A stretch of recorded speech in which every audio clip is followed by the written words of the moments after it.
From the high desert and the great American Southwest, I bid you good morning, good afternoon, good evening, wherever you are in the universe, the world. We're covering it all with a brand new program called Midnight in the Desert. I'm Art Bell, and it is my pleasure to be here. It's going to be an interesting evening. The first thing we're going to do is cover the genesis of the name of the program. Now, let's think about it a little bit. Midnight in the Desert. Where have you heard that before? Midnight in the Desert. Midnight in the Desert. Let me think about that. Oh, yes. There's this lovely gal in Nashville. There's this lovely gal in Nashville who, I'm hearing music. I wonder where that's coming from. It's really strange. Now it's gone. All right. This lovely gal in Nashville who sang it for me, and her name is Crystal Gale. Crystal, welcome to the program. Well, thank you for having me on. I'm so excited. I guess now I should reach back. I should tell everybody that one day you came to my house here in Nevada. You came all the way to Pahrump, Nevada, and handed me a song on a CD, and it blew me away. And then, Crystal, as time went on, and you said, I sang this for you, here you go, it's yours. And as time went on, I fell more and more and more in love with the song. It's the last song I play every single night. And so, first of all, I guess I would like to ask about the genesis of this song. Did you write it yourself? I wrote this with Mike Laudermilk and then my husband Bill. But Mike and I started out the song. We listen to your program all the time, as you know. And we just started thinking about it. And we said, we got to come up with something. And it just came. And we wrote it, and we decided we had to bring it to you. Crystal, when you write a song, does it most times just come, or are a lot of them struggles to write? Yeah, a lot of it can be struggle. Yeah. But the ones that I like are the ones that just come easy, and this definitely did. But it just felt right, and we wanted to do this. Boy, it does feel right. It feels right for. By the way, you'll be interested to know we had a great vote on this website, and Midnight in the Desert won out. Hands down, everybody wanted the program to be called that. Everybody wanted the theme to be that. This is great. So, well, we are very honored. Very, very honored. I'm very honored. What are you doing these days?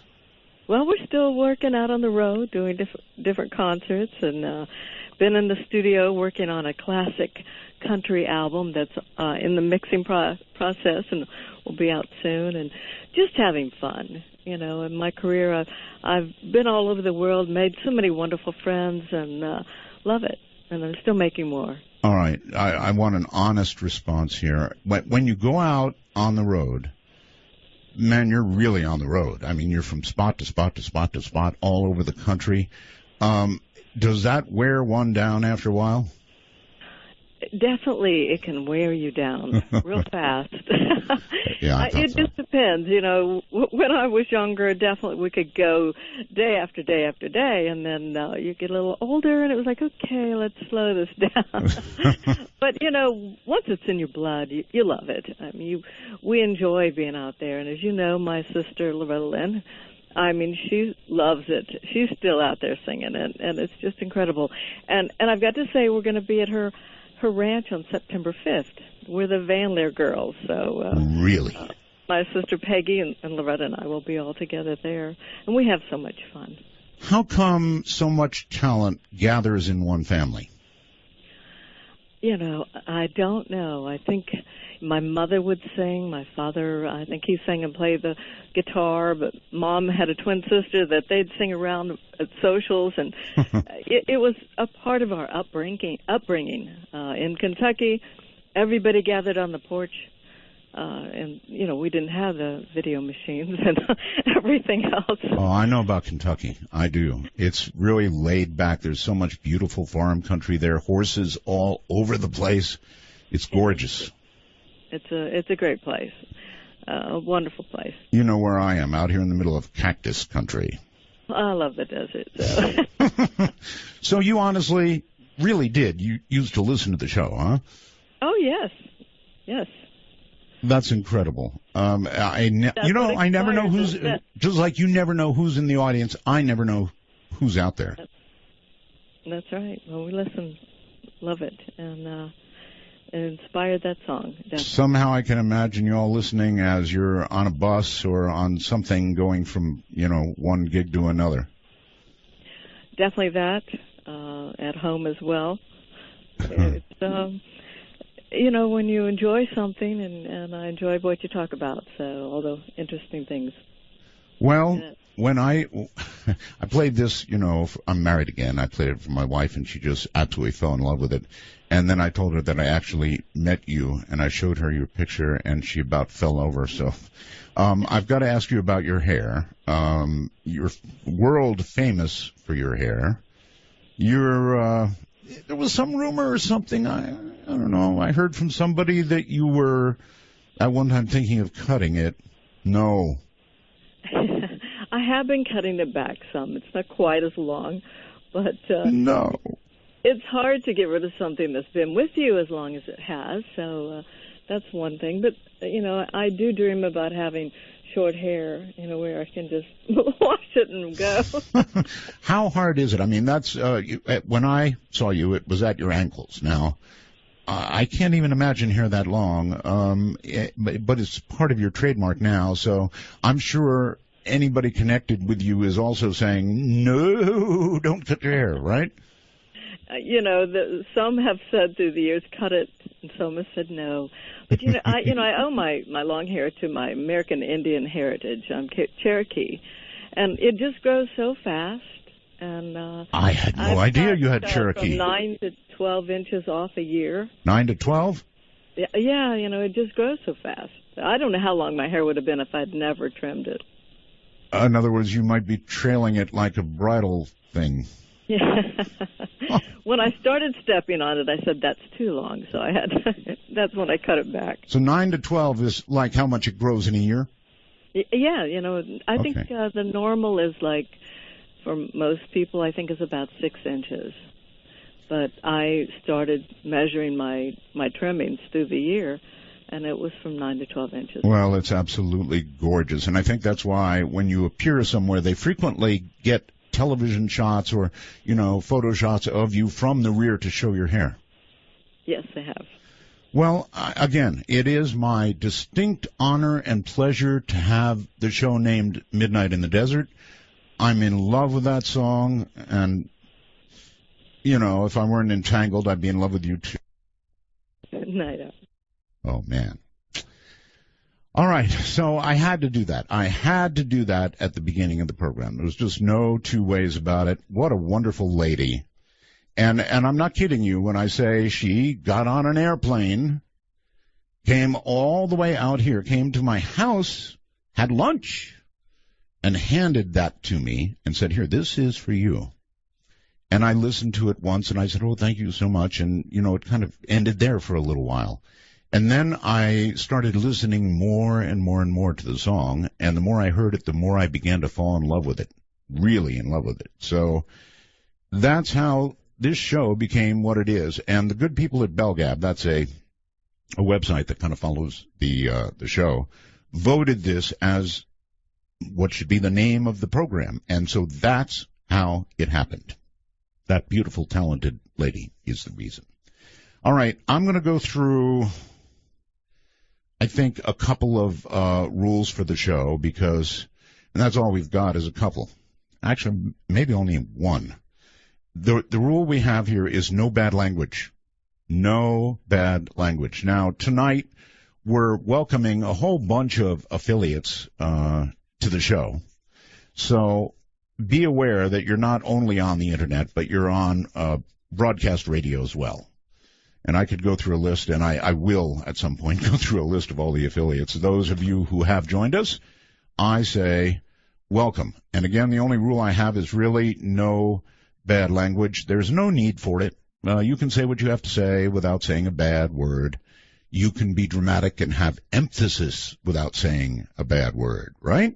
So do that, and keep in mind that we've got children, 8 people up to 80 listening. They both go through the roof if you've got a whole bunch of bad language. I think a lot of internet radio shows think, we're on the internet now. We can really swear up a storm, and they do. So what you're hearing now is a digital audio revolution, in my opinion. The world has changed beneath our feet. There is nobody who loves radio more than myself. But clearly we are in the middle of a digital revolution. Everybody's carrying around these cell phones. I've got an iPhone sitting right here. Whether it's an Android or whatever you've got, it's pretty much plastered with you all the time, right? Half of you have most of your lives on the thing. I know I do. And when it's out of my reach, I get a little fidgety. Are any of the rest of you like that? Even when it's in the charger, it's like the charger has it. I don't. And I reach for it to look at a weather forecast or what have you, and it's not there. All right.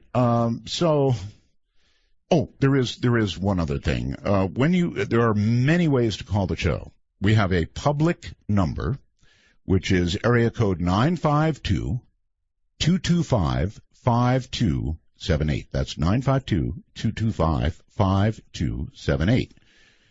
You can use Skype in North America. That means U.S. and Canada. You simply kind of make like you want to make me your friend on Skype, and you enter MITD 51. That's MITD 51, as in midnight in the desert, right? If you're overseas, anywhere outside North America, it's MITD 55. That's MITD 55. Now, when you call, we prefer you use a headphone mic. If you can find a headphone mic, that would be glorious, because then you'd sound good. If you've got one of those little cameras on your computer, pick it up when you call and talk into it just like you're talking into a microphone. What you don't do is stand 5 feet back from the computer and yell at the computer when I come on. That never works, always sounds bad, no exceptions, just doesn't work. Now, on your iPhone, you can add me, and then you can call me. It's that simple from anywhere in the world. All right, all of that said, I think that I'll go into this break this way. This, of course, is the lady you just heard, Crystal Gale. I'm Art Bell, and this is Midnight in the Desert. Midnight in the desert, shooting stars across the sky. This magical journey will take us on a ride, filled with the longing, searching for the truth. Will we make it till tomorrow? Will the sun shine on you? Midnight in the desert, and we're listening. Ooh, we're listening to you.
Worldwide, from the high desert and the great American Southwest, this is Midnight in the Desert, exclusively on the Dark Matter Digital Network. To call the show, dial 1-952-CALL-ART. That's 1-952-225-5278. That's the number, all right. He stumbled a little there at the end. 5278 is what he meant to say at the end. And that's the way to call. Good evening, everybody. I am Art Bell, and I am back after a 2-year hiatus. At the bottom of the hour, we're going to be joined by, or after the news at the bottom of the hour, Graham Hancock. And Graham is an amazing, amazing guy. I'll tell you all about him. If you've never heard Graham, well, you're in for quite a treat. I've got a few thank yous to do since this is an inaugural show. I'm going to repeat some of what I said last night. Now, I needed really, really good audio to do a show like this, or to even contemplate doing a show like this, and so I called the Telos Company. They are the leaders in getting audio from point A to point B and getting phones working and all that kind of stuff. And the company Telos said, well, you know, our chief engineer lives right there in Pahrump, Nevada. I about dropped the phone. What? So I hooked up with Joe, who happens to be a ham operator like myself. Needless to say, he talked the company into providing us with the best gear that exists on planet Earth for getting sound from point A to point B, or telephones or whatever. And so thank you, Telos, and thank you, Joe. Keith Rowland, my webmaster of, this bothers me a little, probably bothers Keith too. What is it, about 30 years, Keith? We've known each other, I think, something like that. So he's doing it all down there. Well, I'm doing it all here, and he's doing it all there. Dr. J, my new producer, and by the way, Paul, my old producer. That sounds bad, right? Like the old guy. He's fine. Dr. J is my new producer and doing a great job. I want to thank the BellGab website. This is a website comprised of people that might chew your arm off or might give you a kiss on the cheek. It's really hard to say. They're sort of what I describe as vaguely lovable. It's a great site. If you're not, well, there's 2 sites listed at artbell.com, incidentally. 2 sites. So here's the deal. BellGab is the Wild, Wild West. The other website listed, which claims the name of the show, is a little easier going. So if you don't feel like you would even put your head into the lion's den, you're going to want to go to that one. If you're unafraid, I make these people sound bad. They're actually bright people. They're people who have really helped spread the word of the show. And, it's a little acerbic at times, but BellGab is a place you might want to try, bellgab.com. Then there's Las Vegas Net, lasvegas.net. We did a test show last night, and as I mentioned last night, Internet is crucial to virtually everything I do. Without Internet, there is no me. The phones come in by Internet, Skype comes in by Internet, my program goes by the Internet. So I am Internet dependent. Last night we did a little test show, and we had storms up on the mountain between here and Las Vegas. That's where the microwave sends the Internet, right? And these storms caused a gigantic rain fade. I mean, it's 9,000 feet up, folks, and it came down so hard that even the microwave signal simply didn't make it through. And when that happened, of course, an hour and a half or an hour and whatever it was, 3/4 into the show, things began going bonkers. So that's why you do tests. We ironed that out. We ironed out a whole lot of other things. And hopefully all will run smoothly tonight. That's not wood. That's sort of metallic, but it looks like wood. It's wood-like. Probably doesn't count at all. Let me find. There we go. That's real wood. All right. While we've got a moment, I'm going to pick up, I think, a call. And I'm going to go to, let's see. Let's go to Illinois. Hello, Illinois. Are you there? Yes. Extinguish your device, please. Done. Done. Great. Okay. What is your first name? Rose. A rose by any other, right? Mhm. Yeah. What part of Illinois are you in, Rose? Iuka. Iuka. Population 600. Really? That's a very small town. Mountain farm country. So does Yeah, everybody little sort of farm know out here. everybody in your town? I imagine they do. Yeah, it's like everybody knows everybody. Mm-hmm. Okay, well, listen, welcome to the program. Do you have any thoughts, suggestions, ideas, criticisms, anything? No criticisms. I love him. I cried when they took his show off the air. My husband, I was screaming and yelling at him, he's not on, that other radio show's on. Oh, wait a I've minute. been listening to Art for years. Well, yeah, but you're talking about him like he's in the third person.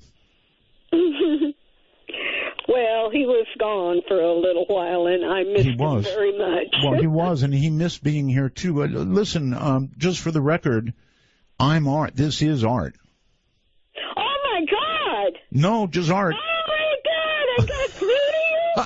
Oh, my God! Now, what have I always said, Rose? I've always said I don't have a call screener. Screeners, yeah, but I usually they say that and somebody else picks up. Oh, my Lord!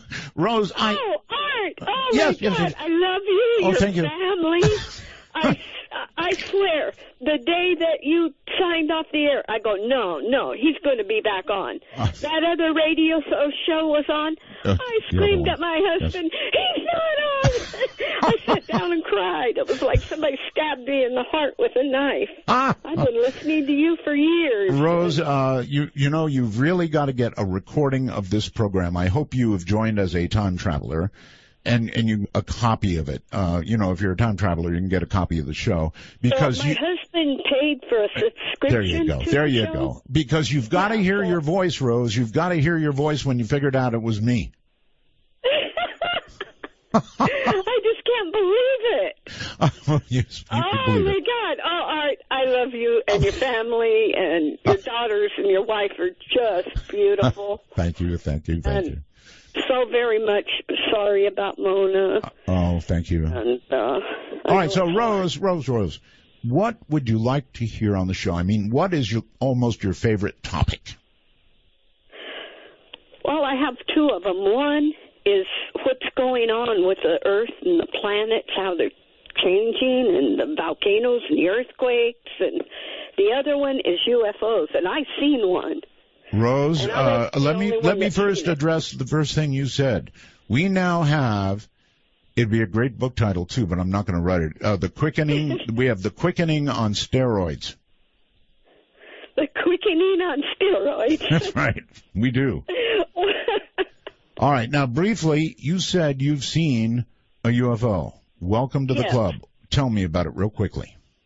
Okay, at the time, I was living in Kansas, and I went out to take my dog out, and I looked up at the sky, and the moon and the stars were gone.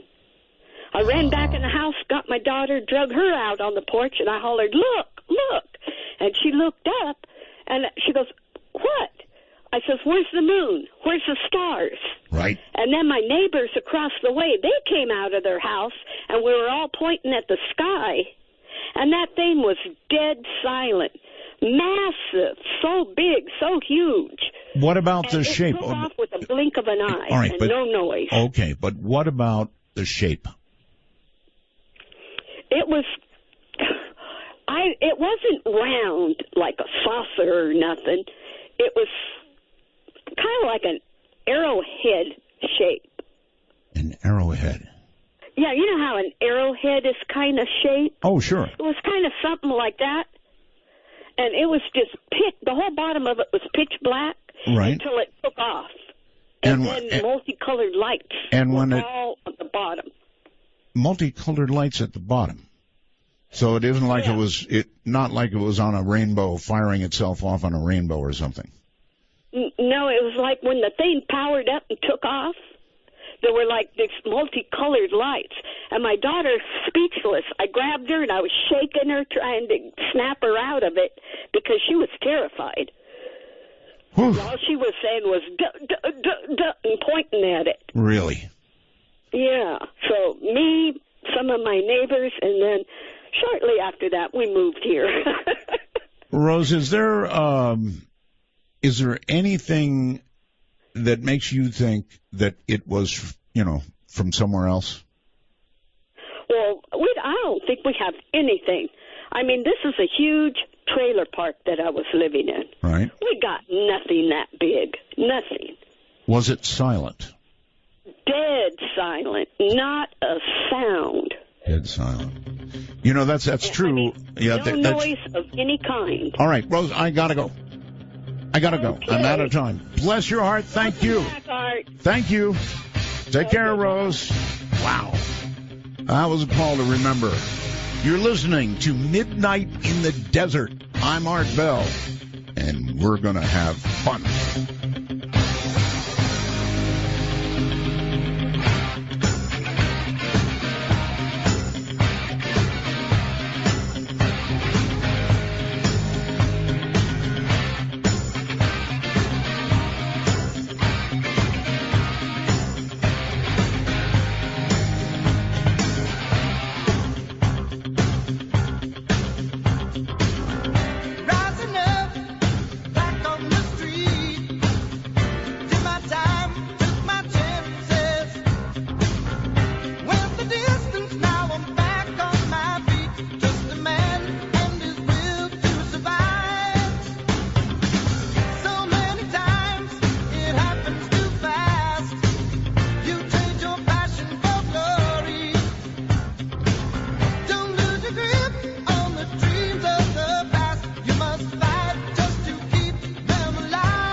For Dark Matter News, I'm Leo Ashcraft. The Associated Press says scores of low-flying planes circling American cities are part of a civilian air force operated by the FBI and obscured behind fictitious companies. The AP said it traced at least 50 aircraft back to the FBI and identified more than 100 flights in 11 states over a 30-day period since late April. They were orbiting both major cities and rural areas. At least 115 planes, including 90 Cessna aircraft, were mentioned in a federal budget document from 2009.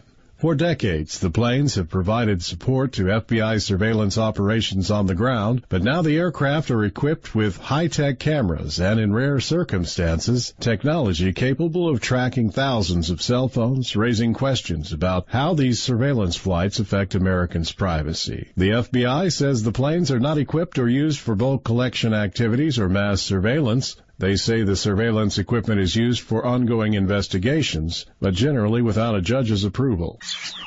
The Earth could be headed for a mini ice age, according to researchers. A new study claims to have cracked predicting solar cycles and says that between 2020 and 2030, solar cycles will cancel each other out. This, they say, will lead to a phenomenon known as the Maunder Minimum, which has previously been known as a mini ice age when it hit between 1646 and 1715, even causing London's River Thames to freeze over.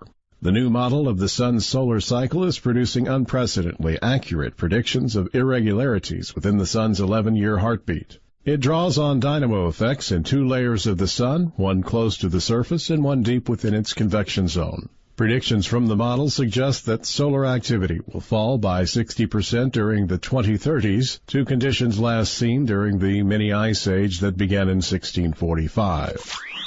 NASA has released an online tool known as Mars Trek, which aims to provide a Google-like experience so that users can explore the red planet's terrain. The zoomable map provides detailed views of landmarks such as Olympus Mons, the largest known volcano in the solar system, measuring more than 15 miles above its surrounding surface.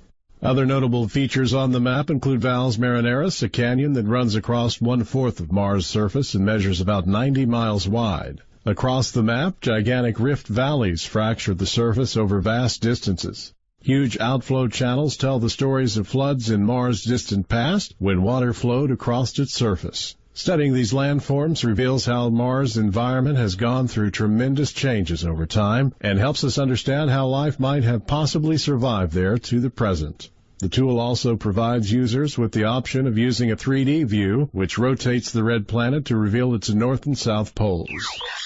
This is Dark Matter News. A University of Alaska spokesman has advised in an email that control of the High-Frequency Active Oral Research Program, better known as HARP, would be transferred from direct federal control to their institution in August. Currently, the Air Force Research Lab has control of the HARP facility until August 11th. After that, the university will have access to the site under the terms of an agreement between the University of Alaska Fairbanks and the Air Force. The officially reported purpose of the HARP installation was study of the ionosphere. The facility has a complex array of radio equipment meant to generate heat in the upper atmosphere from about 37 miles to 620 miles above the Earth's surface. But the mysterious nature of some of the experiments put the HARP facility at the center of plenty of speculation. The troubling factor in this story is that although the Air Force is ostensibly transferring control to the civilian university, the bulk of the funding is still coming from the Pentagon.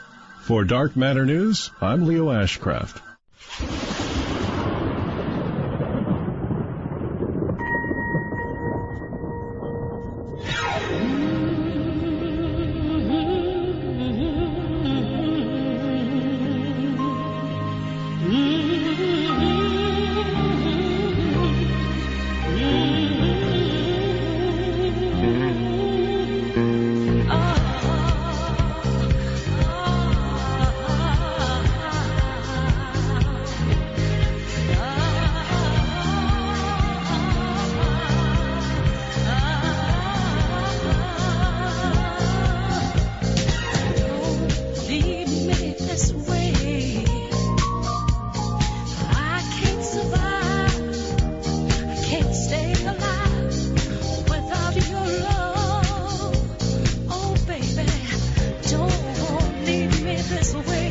Midnight Matters are best handled by those that understand how to move in the darkness, like Art Bell. To call the show, please dial 1-952-CALL-ART. That's 1-952-225-5278. Midnight in the Desert.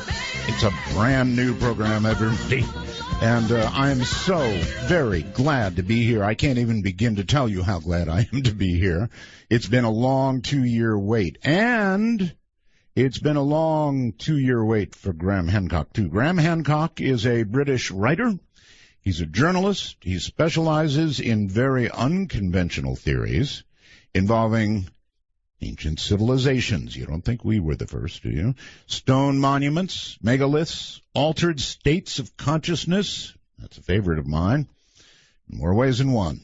Ancient myths and astrological data from the past. One of the main themes running through many of his books is a posited global connection with a mother culture from which he believes all ancient historical civilizations sprang. His work has been rejected by many scientists. They call it pseudo-archaeology. What a rotten word, pseudo-archaeology. Graham, welcome to the program, all the way from, I believe, London, right? Actually, the city of Bath in southwest England, about 100 miles west of London. Bath. I hope Bath was not a toll call to our London line. Probably is, but it's okay. We'll live with that, Arthur. All right, I'm glad to have a London line. I'm glad to have you on it. And listen, I am so sorry, Graham, really, truly sorry about you were going to be on the next night 2 years ago. Yeah, you stood me up, Art. I know. I felt so godforsaken guilty about that. That's all right. Really did. So it's been so long. Here's where I want to start, if I can. This has been a pretty much lifelong journey for you, and I guess I want to ask you how it began. In other words, what set you on this path? Yeah. Really, I got onto this path by what certainly felt like and seemed to be a series of accidents. I really had no interest in ancient mysteries at all. If we go back to the 1970s and 1980s, I was very much into current affairs. I was based in East Africa. I was based in Nairobi in Kenya. I was the East Africa correspondent for The Economist in the early 1980s, and that was a responsibility that took me regularly to the war-torn, famine-hit country of Ethiopia, right to the north of Kenya. It was on my beat, and I used to go there regularly as a journalist. And in Ethiopia, I stumbled across a non-current affairs story that Ethiopia claims to possess the lost Ark of the Covenant with all its powers, that it can still strike people dead, that it is still a thing of fire. And initially this just seemed to me, at one level, like a fantastic claim being made by an obscure country in the Horn of Africa. And at the other level, there were intriguing elements about it that made me wonder what lay behind it and whether it... Uh-oh. Well, that was awfully quick. We lost him awfully quickly. And he was just talking about the lost Ark of the Covenant. So I have no idea what just occurred. Nothing else is going askew here. So hopefully Graham will call back. The Lost Ark of the Covenant. Now, I've seen all the movies, as I'm sure you have. And I am intensely curious about the Lost Ark. I wonder, A, if it, still exists. And I wonder, B, if we were to lay our hands on it, would we be pleased that we did that? Really, what happened? I wonder what happened to our line. That is our London line. It pretty much should have stayed together. And I'm looking at everything else that I can look at. The Skype calls coming in and other calls coming in, and everything looks all right. So I don't know. This is one of those things that you don't expect. You certainly don't hope that. I mean, do hope ahead of time that nothing like this will occur, but it did. So he will realize, he's probably going on and on, he'll realize that he's been disconnected and will call back. But there's just no reason for this. You all have seen the movies about the Lost Ark, right? And I was just prepared to ask him about that. Let's see, what should we do? We could take an additional break here, and then I could call him, or I could... I suppose I could just call him. I'm not against doing that either. So, let's see. I wonder if it'll hold up. And I wonder how I dial from here. I wonder a lot of things. You should all know this is all new equipment. I repeat, new equipment. So I hardly know what I'm doing. Though, in that case... I'm not exactly sure what I would have to do to call London from here. So what we will do is we will take an additional break. That's what we will do, and that'll take care of one for later. So we'll pause for... No, wait a minute. Wait. I think this might be Graham back on the line again. It's me. That connection to London doesn't sound so good anymore. We just got cut off there. We sure did. You sound fine right now. Good. Well, let's carry on. Okay. We were with the Lost Ark of the Covenant. Yeah, and the bottom line was that it was that accidental encounter with the Ethiopian claim and my investigation of it over several years that led me to take an interest in ancient mysteries and to wonder whether the story we were being told about our past was actually true. I mean, previously I'd accepted that, that what the historians and archaeologists said was based on science. It must be true. There was no reason to question it. And then I discovered in this specific case that there were lots and lots and lots of reasons to question it.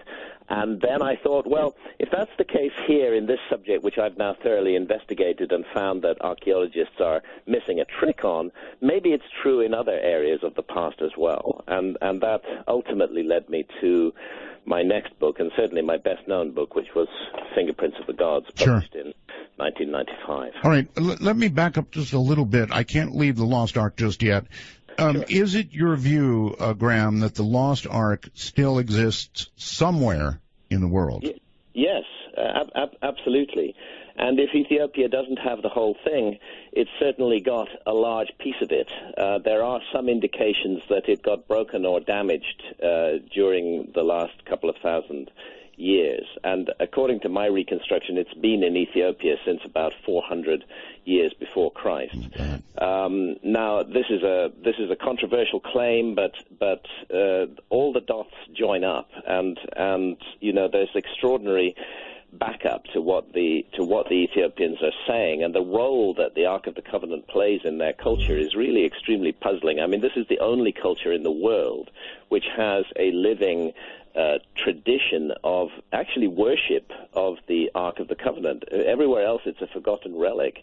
In Ethiopia, it's part of the beating cultural heart of that country, and every church has a replica of the Ark of the Covenant in its Holy of Holies. And it's really, the more you get into it, the more extraordinary it seems that this could just be based on nothing.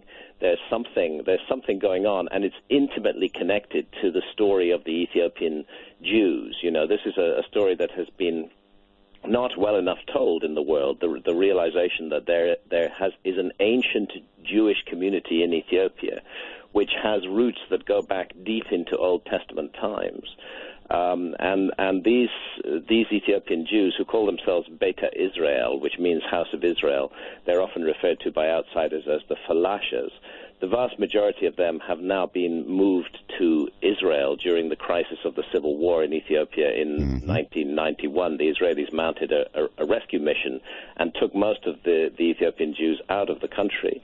But I knew them before that exodus, and I traveled in their villages, and I talked with their priests, because the Ethiopian Jews have priests. This itself should be an indication of how curious and strange their religion is. Modern Judaism does not have priests; it has rabbis. But these Ethiopian Jews were practicing a very ancient form of Judaism, even sacrificing rams, which is forbidden in Talmudic Judaism. So, intriguing story, and one thoroughly worth investigating, and one that woke me up to the mysteries of the past. If you had access to the Lost Ark of the Covenant, would you hesitate to open it given the opportunity? Yeah, I'd absolutely hesitate to open it. I think we're looking at a piece of lost technology, and there are some indications that it has gone rogue. Rogue? That it kills its keepers. There is an old tradition in Ethiopia that a single monk is appointed as the guardian of the Ark. Once he's appointed to that position, he can never leave the precincts of the chapel where the Ark is kept. And I got to know a number of these guys over a period of several years, a number of them because once appointed as guardian of the Ark, their lifespan tends to be very short, like 2 years, and they develop cataracts over their eyes, and they complain that the Ark is doing this to them, but that it is their fate, their burden, their responsibility to be the keeper of the Ark. That might imply some sort of radiation? I think it does, and I speculated on this as I was researching the subject, and it's one of the things that turned me on to the possibility that the story of our past may be badly flawed, because the Ark does sound like a piece of technology. I mean, here's an object that if you read the biblical accounts, and of course I didn't confine myself to the biblical accounts, there's an incredibly rich heritage of the legends of the Jews and of other extra, what they call extra biblical sources outside the Bible, which are filled with references to the ark. And eerily, again and again and again and again, what you find these references are describing is some sort of awesome weapon that strikes people dead with bolts of fire. You need only reach out your hand to it, and a bolt of fire will leap out from it and strike you down. That's capable of flight, that inflicts cancerous tumors upon the Philistines on the one occasion when the Philistines capture the ark from the Israelites. There's really strange passages in the Bible that describe the way they opened it, which was a terrible mistake, the way they filed past it and looked into it, and how 50,000 of the citizens of a place called Ashdod were killed with cancerous tumors by exposure to the Ark of the Covenant. And of course, the scholars just dismiss all of this as ancient fantasies, but there's a remarkable consistency in the stories. And I began to wonder whether we are looking at a legacy or a heritage of an earlier technology, which has somehow been preserved in Ethiopia and preserved elsewhere in other countries. We keep coming across these hints and myths of a lost technology. And if there's a lost technology way back in the past, then there's a problem with history, because history and archaeology see the evolution of human civilization as pretty much a kind of straight line. I mean, there might be a few... Well, if there's a lost technology, then there's a lost civilization that developed it. Exactly. There's a lost civilization behind it. Or let's put it this way, there's an unexplained mystery behind it, because the model that we are taught in schools and universities, and that is largely favored by the mass media as well, the model of mainstream history, does not have any room for any lost civilizations. Historians and archaeologists, I find, on the one hand, they do some incredible work. On the other hand, they're very pompous about their findings and are convinced that they've got the whole story, when they should know that the next turn of the spade could change the story entirely. And I think that's what's happening around the issue of civilization. May I ask you a very controversial question? You're welcome to say no. The Bible, of course, is seen to be, or thought to be, a very historical and many would argue extremely accurate or totally accurate document. How much of the Bible do you think is the real McCoy? I think it should just be looked at as a repository of information from the remote past, and as such, there's no need for us to distinguish it from the incredible scriptures and religious ideas preserved in hieroglyphs by the ancient Egyptians, where those ideas often touch on the remote past of mankind, or the texts of the Sumerians in Mesopotamia, or for that matter, the ongoing tradition of Hinduism in India. Hinduism is based upon the Vedas, and the Vedas are lost books going back into the remote. The origins of the Vedas are really a deep mystery. What we're looking at in the Vedas is the latest recension of a very ancient oral tradition that may have been passed down for more than 12,000 years. And I think that's the case with the biblical text, with the ancient Egyptian text, with the Sumerian text as well. They're best looked upon as archives of knowledge. So I don't place the biblical texts any higher than the ancient Egyptian or the Sumerian or the Indian texts. I place them alongside those texts as a route into the past, that this is one of the ways, if you think of it as a wormhole in the fabric of space-time, that through these documents we can begin to enter and gaze upon and penetrate the mysteries of the past. Well, I ask myself, Graham, all the time, how much of it I believe. And I do this because even relatively recent history, written supposedly, perfectly as it occurred, depends on who wrote it, whether they're the ones who won the war. And I mean, history is just, even relatively modern history comes out 6 ways from Sunday. Yeah, no, totally. I don't think we should automatically believe anything in any ancient text. We should just use it as an aid in order to inquire into the past. History is a story, first and foremost. It's a narrative, and the biblical texts are a narrative, and they are written to support a particular point of view. But that doesn't mean that there isn't good stuff in there. No, there is. I mean, there's stuff that everybody knows is good.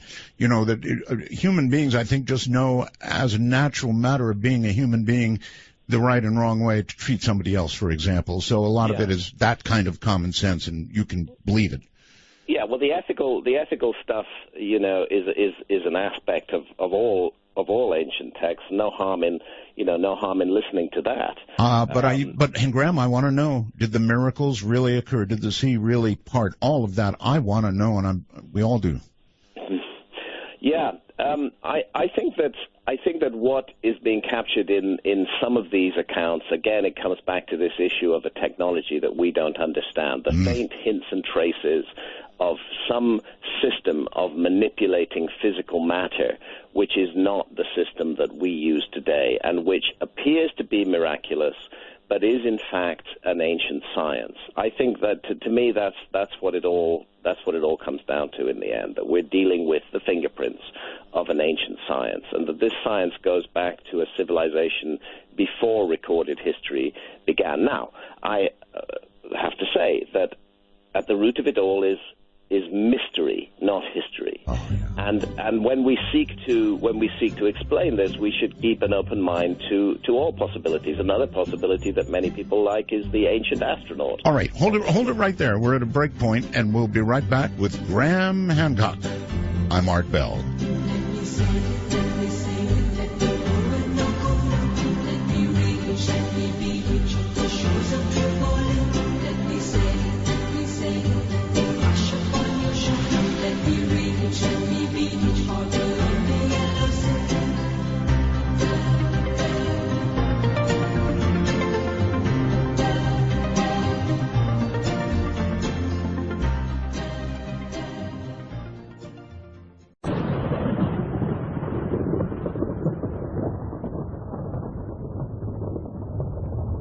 One of the four beasts saying, "Come and see."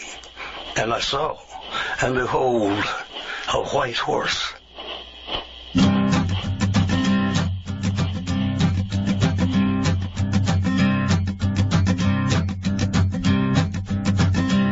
There's a man going round taking names, and he decides who to free and who to blame. Everybody won't be treated all the same. There'll be a golden ladder reaching down when the man comes around.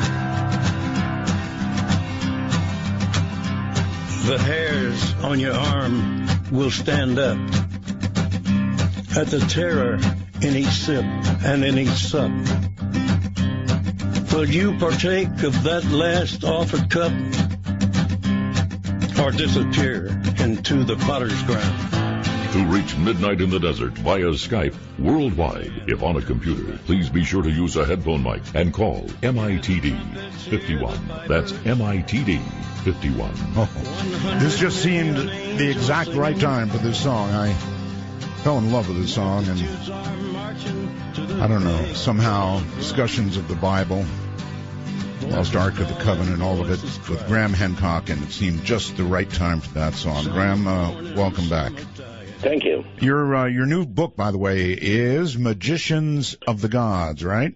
Yeah, Magicians of the Gods, not published yet. It'll be published in the fall, and it is the sequel to Fingerprints of the Gods. And when I say a sequel, I'm not referring to an update of Fingerprints of the Gods. This is a completely new book.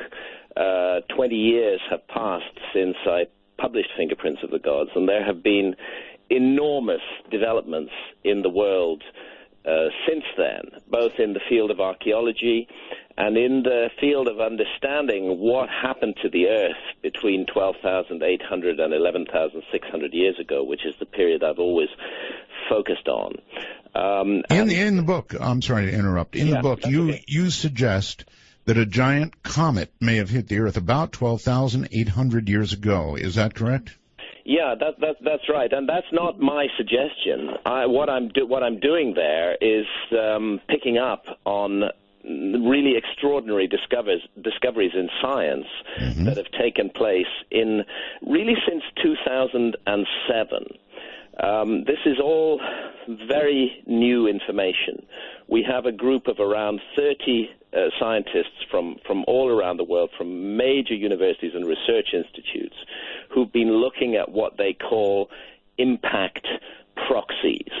Now, this information has got out in a small way to the public, but it's never been put together into a coherent case that has a bearing upon the origins of our history. And that's one of the things that I'm doing in Magicians of the Gods, is I'm putting all of that information together for the first time. See, it used to be held that the last time we had a major what they call a cosmic cataclysm on this planet was 65 million years ago.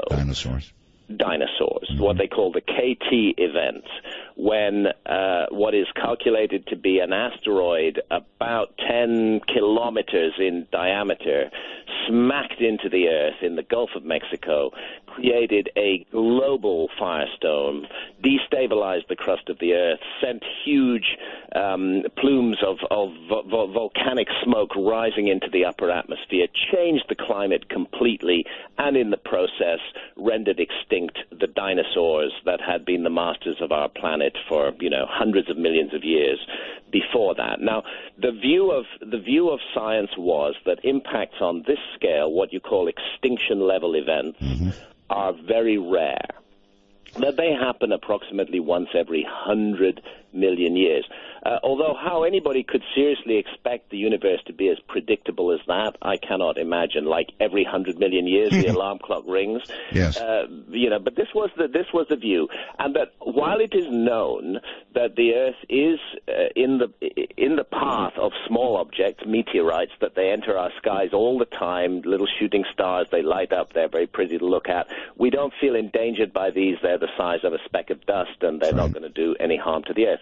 So historians looking at the story of human civilization, anatomically modern humans like us, at least according to the mainstream view, are supposed to have existed for only the last 200,000 years, and civilization, according to the mainstream view, is only supposed to be about 5,000 years old. So if you're dealing with time spans of 200,000 years or 5,000 years, why need you concern yourself with time spans of hundreds of millions of years? This is the essential point of history. So history doesn't take account of cosmic cataclysms. And that's why, with this rigid view that the last one happened 65 million years ago, that we're not going to see another cataclysm for about another 35 million years, that's why history ignores cataclysms. But the group of scientists who I mentioned began to put together the information. They began to realize there were certain anomalies in the data. They began to realize that something horrendous had happened to the Earth much more recently than that, incredibly recently, actually just 12,800 years ago, at the beginning of an episode that geologists call the Younger Dryas. Now, geologists have been aware that the Earth plunged into a very radical climate shift at that time, 12,800 years ago, and they've been aware that there were extinctions which were associated with this time period, but they never put it all together. They thought the extinctions might have been the result of human activity, hunters, for example, hunting down the great herds of mammoths in North America, and they didn't realize that there might have been another cause for this, and that's what the new science has gradually revealed, that the Earth was hit 12,800 years ago. All right. And it was hit by at least 8 large fragments of a giant comet. And those fragments included fragments that were a mile in diameter. In other words, this baby is circling around again. Well, the point is that what all this comes back to is that the comet that was responsible for the cataclysm 12,800 years ago, the Earth has had several encounters with its debris stream. Those first impacts 12,800 years ago, and I'm summarizing, 8 or 9 years of really intense science here, which is thoroughly documented in the new book, that the first impacts were largely on the North American ice cap. This was the Ice Age. North America was buried as far south as New York in ice that was, 2 miles deep. This is why craters were not found, because those impacts on the North American ice cap were on the ice itself, and therefore the craters formed in the ice, and the vast heat initiated by these gigantic impacts. These objects are coming in at close to 100,000 miles an hour. The vast heat liquidized huge areas of the ice cap, causing enormous flooding. And part of my research with a fantastic catastrophist researcher called Randall Carlson, who traveled with me, we made a big journey across North America, across Oregon, across Washington State in particular, the channeled scablands of Washington State, unbelievable landscapes, the coulees, upper and lower Grand Coulee, these huge gouges in the earth. We now know that these features were caused by cataclysmic flooding at the end of the Ice Age, and the old explanation for that flooding just won't fit anymore. The only thing that really makes sense is the impact of several fragments of a comet on the ice cap. So I'm going to summarize very quickly. We have impacts 12,800 years ago. The science for it is impeccable, if not yet fully out into the public domain. Then there's another encounter. You see, what we're dealing with here is a comet that may originally have been 200 kilometers in diameter, a giant thing like the size of a small planet that is drawn in to the inner solar system. That's really, really big. Just one quick question. I keep my ear to the ground on the internet, and these things come and go, I'm telling you, but there is this gigantic group of people right now that believe something like what you're talking about is probably pretty close to the horizon. They're talking even September. I don't have a clue. I just know there's a gigantic buzz about it right now. If you want to comment on that, fine. Well, if not, fine. I can only tell you the science of it, which I've gone into in depth in Magicians of the Gods. I can only tell you the science of it. And what the science looks like is this, and let me just go back to this original scenario, that a huge comet enters the inner solar system about 30,000 years ago. It is captured by the sun, and it begins to go into an orbit that crosses the orbit of the Earth.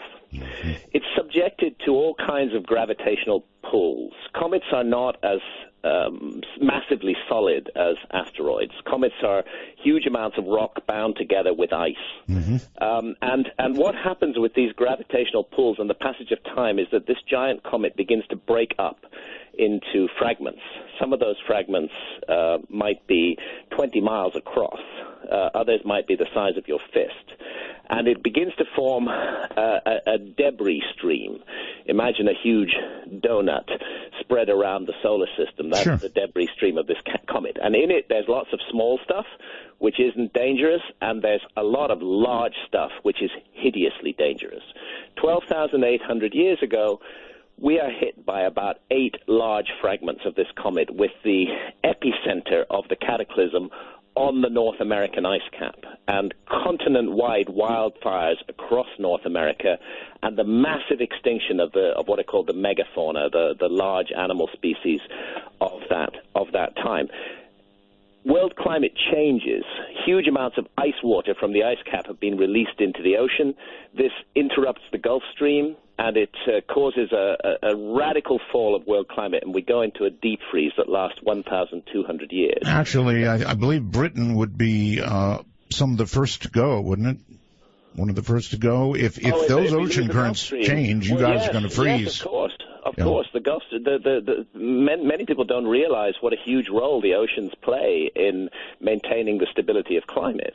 And if you interrupt these great conveyor belts that take warm water from the equator and bring it up into the cold northern latitudes, if you interrupt that, then you don't just affect the Atlantic, you affect the climate of the whole world. Mm-hmm. Now, the mystery is that this episode, which began 12,800 years ago, ended equally suddenly 11,600 years ago.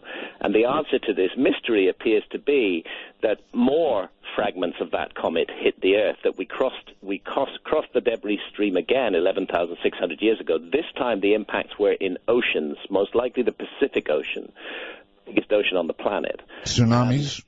Tsunamis for sure, but also a greenhouse effect. Huge amounts of water vapor are thrown up into the upper atmosphere, and this creates the perfect greenhouse conditions, which then explain why the Earth, in a matter of a generation, undergoes a warming of more than 10 degrees centigrade. And all of what's left of the ice caps just melt, and you have huge flooding. This is 11,600 years ago. The point is, I'm not a big fan of doom and gloom and cataclysmic scenarios, but I think we need to be aware of our cosmic environment. And the point is that the astronomers and other scientists who've worked on this say that the debris stream of that giant comet is still in orbit. As a matter of fact, it's well known to all of us. The Earth passes through the debris stream of that giant comet twice a year. And that debris stream these days is known as the Taurid meteor stream, because it seems to come at us from the direction of the constellation of Taurus. That's an illusion, but that's why it's called the Taurid meteor stream. Well, Graham, I know that I'm sorry. Go ahead. I'll just finish this thought, Art. The alarming thing is that calculations suggest that there are still many large objects in the Taurid meteor stream. Some of them are known, like Comet Encke, which is 5 kilometers in diameter. Others are theoretical, but when they backtrack the orbits of the meteor stream to the original giant comet, the inescapable conclusion is that there is at least one object with a diameter of 20 miles still out there and still crossing the orbit of the Earth every year. And it's really just a matter of luck. It's like crossing a 6-lane highway blindfold. We've just been crossing that highway twice a year and missing the traffic. But sooner or later we come into an area where the traffic bunches up, and then there is a danger of an impact. And some of the astronomers who've worked on this think that that danger is a real and present danger, and that it could confront us any time between now and about the year 2040. I wonder if we'd see it coming out. You know, we look for these things, Graham. We really do, amateurs particularly. But we might not see one coming directly at us out of the sun. That's the problem. We're not looking for these things. Well, the amount of money amateurs. that NASA is spending on the research for Earth-crossing objects is absolutely minuscule. Yes, and as you know, to pick up on what you said, coming from the direction of the sun, we have no eyes on that at all. That's right. And we're looking at a situation here where actually we as a civilization could prevent this cataclysm. There is no reason for doom and gloom. If we saw it coming. But we can see it coming. It's something that we should be taking an intense interest in. Instead of the petty squabbles that divide us all at the moment, the ridiculous wars over ancient religious ideas, which people have received as children and never questioned, the territorial conflicts, the greed, the stupidity, the hatred, the fear and suspicion being manipulated in society by the powers that be. If the civilizations on this planet were to put their heads together and say, all the evidence suggests that there is a real and present danger from the skies, what can we do about it? The answer is we could do plenty about it. There's no need for another extinction-level event. Okay, we have to grow up first. Maybe we should be crowdfunding NASA, and just say, use this money, please, to find what may cause an ELE. Graham, a general problem. We need to stop having wars, and we need to start. I'm with you, brother. How to live in peace. I know. The wars have got to stop. Hold it right there, Graham. We'll be right back. Graham Hancock is my guest, and this is Midnight in the Desert.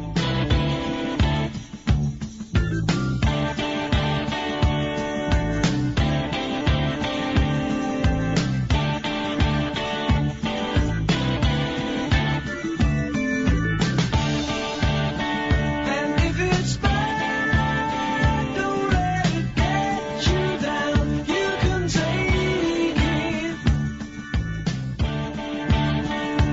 if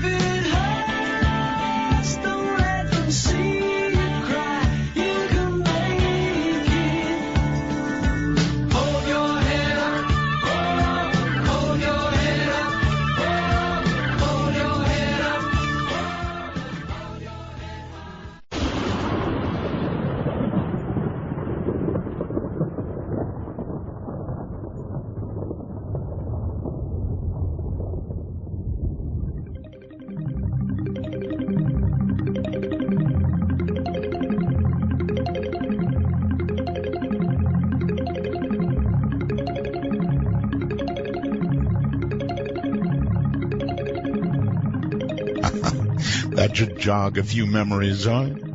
What is that, folks? Does that remind you of somebody? The show? Oh, yeah, Dreamland. While midnight sweeps across America, you've found an oasis for the mind. To call Midnight in the Desert, please dial 1-952-CALL-ART. That's 1-952-225-5278. Actually, no need to call right now. We've got Graham on, and as you can hear, he's got a very great deal to say. So hang in there, and we'll get to your calls, but you might as well rest now. There's no point in everybody's dialing. I can see all the Skypes going, all the phone lines going. Just relax and listen. My guest is Graham Hancock, and here he is again. Graham, welcome back. Thank you, Art. All right. So, with all the internet rumor going on right now about something really gigantic coming, I cast these things off, but this one seemed particularly, constant. The drumbeat of something, people feeling something's coming. I guess they always do to some degree, but. Well, I just think that I think we have to take a different perspective on this. We live in a very dangerous cosmic environment. Mm-hmm. That's a fact. But we do not need to embrace gloom and doom, and we do not need to project a cataclysm upon ourselves. In other words, we do not need to manifest these things by dwelling upon them in some sort of extraordinary masochistic way. That's true. But you mentioned wars, Graham. You mentioned wars, right? Yeah, and that's what I'm saying.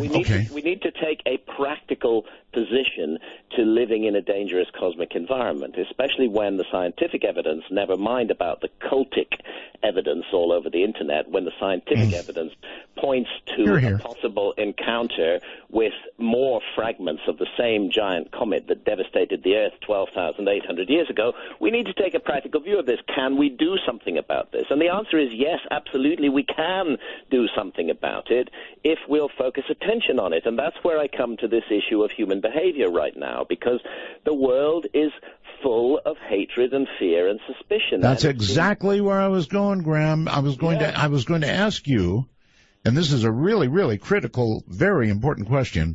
In your view, is mankind now any more or less warlike than we always have been? I actually think that we are much more warlike than we've always been. I think it's getting worse and worse because the same atavistic, primitive urges that led to those bloody medieval wars with swords and spears are still at play. We still haven't grown up. We're still infantile. And we are now equipped with really dangerous toys, which can cause absolute havoc and chaos in the world. Actually, never mind a comet. We're perfectly capable of wiping ourselves out, of taking this beautiful garden that the universe has given us to play in and turning it into a hell world.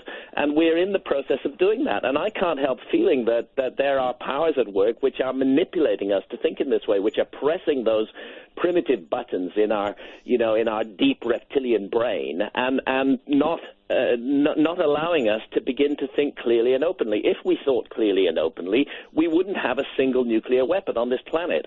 They're just such deadly, dreadful, dreadful things.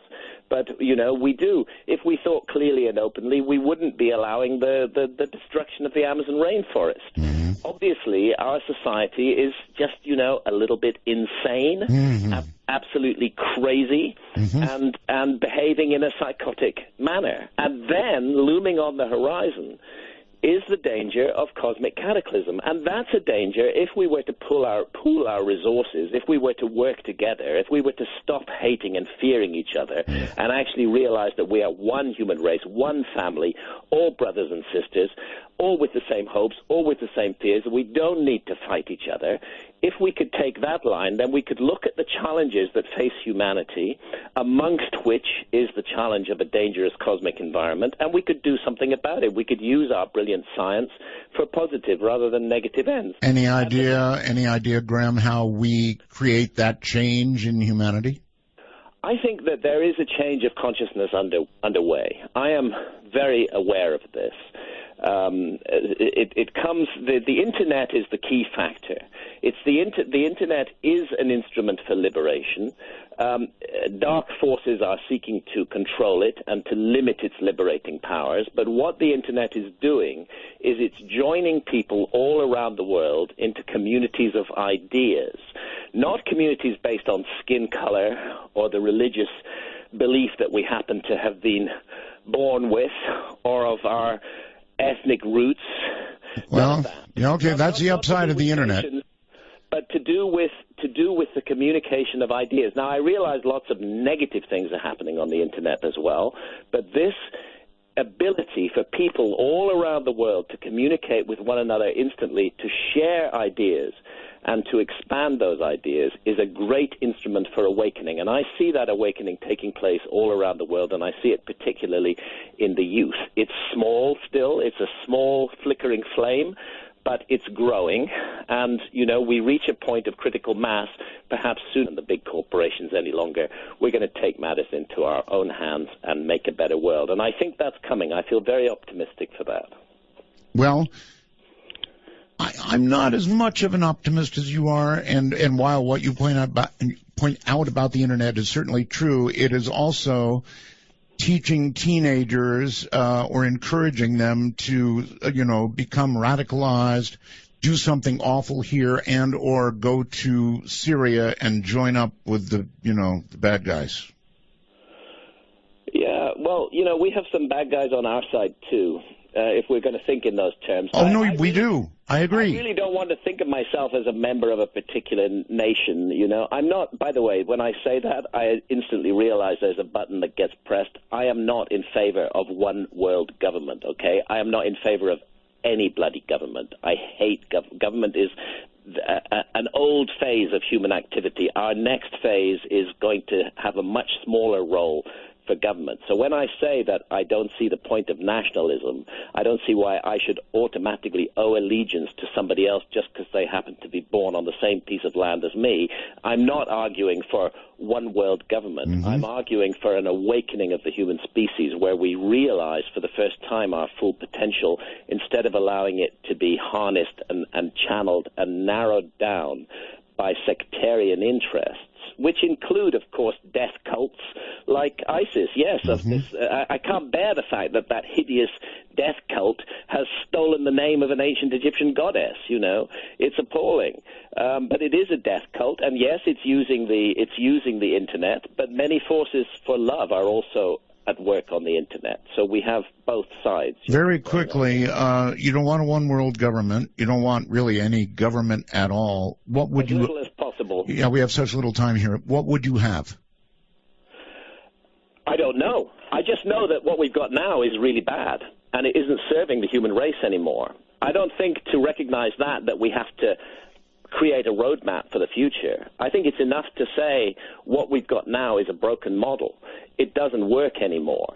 It's allowing millions of people around the world to starve, to go to bed hungry every night. It's allowing the proliferation of nuclear weapons into dangerously irresponsible hands.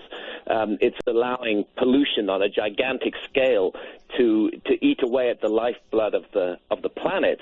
I don't think I need to saying, recognize the need for change. Once we recognize that exact direction that change will go, will be up to us. All right. Graham Hancock, hold tight. We'll be back to you. He is our guest, and this man has a lot to say. I'm Art Bell, and this is Midnight in the Desert.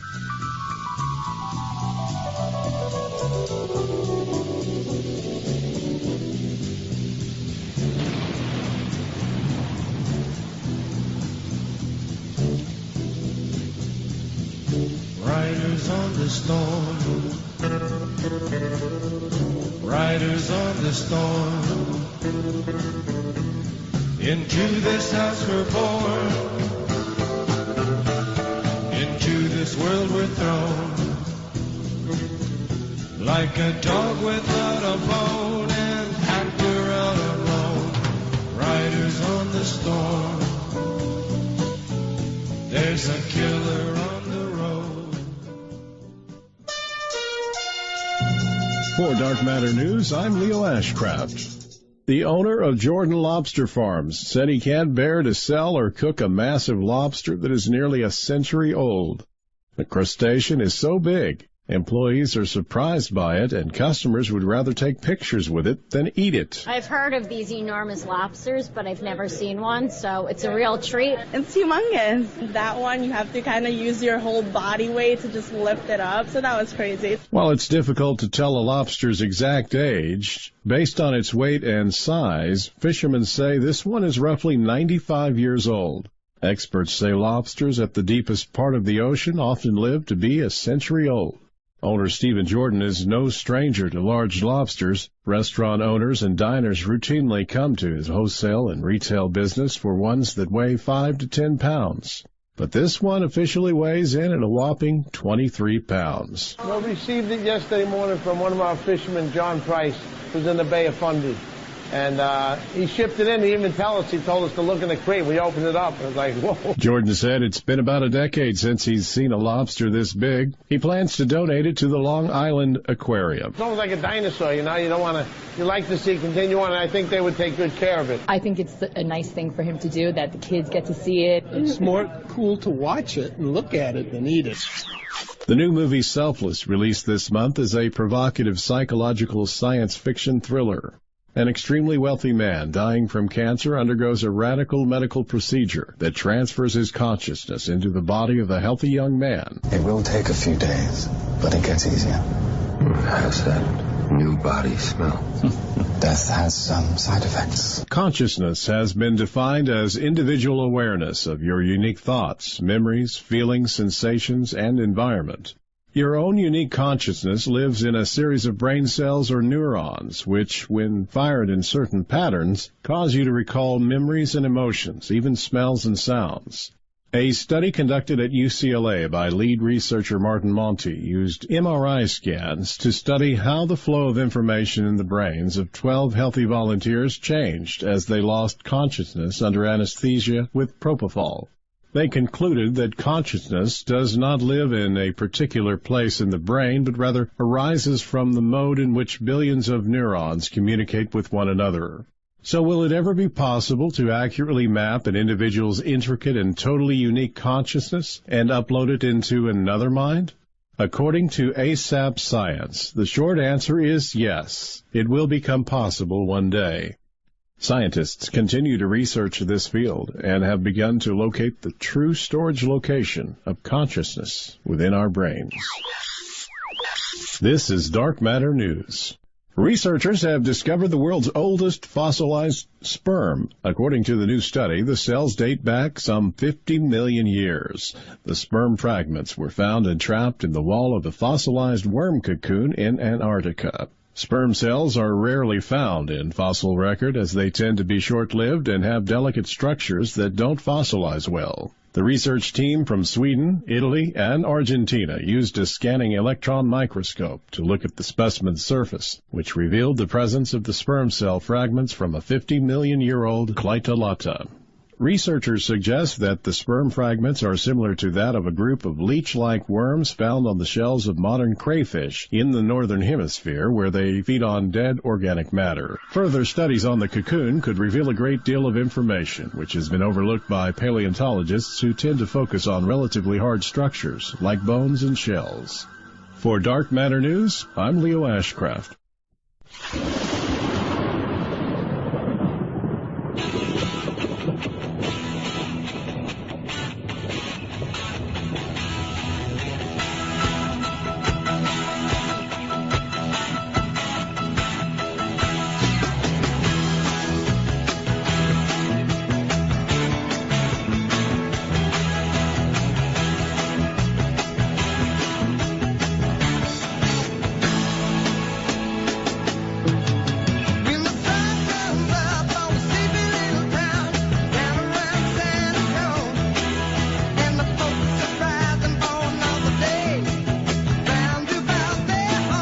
Midnight in the Desert, exclusively on the Dark Matter Digital Network with Art Bell. Invite you to call now, 1-952.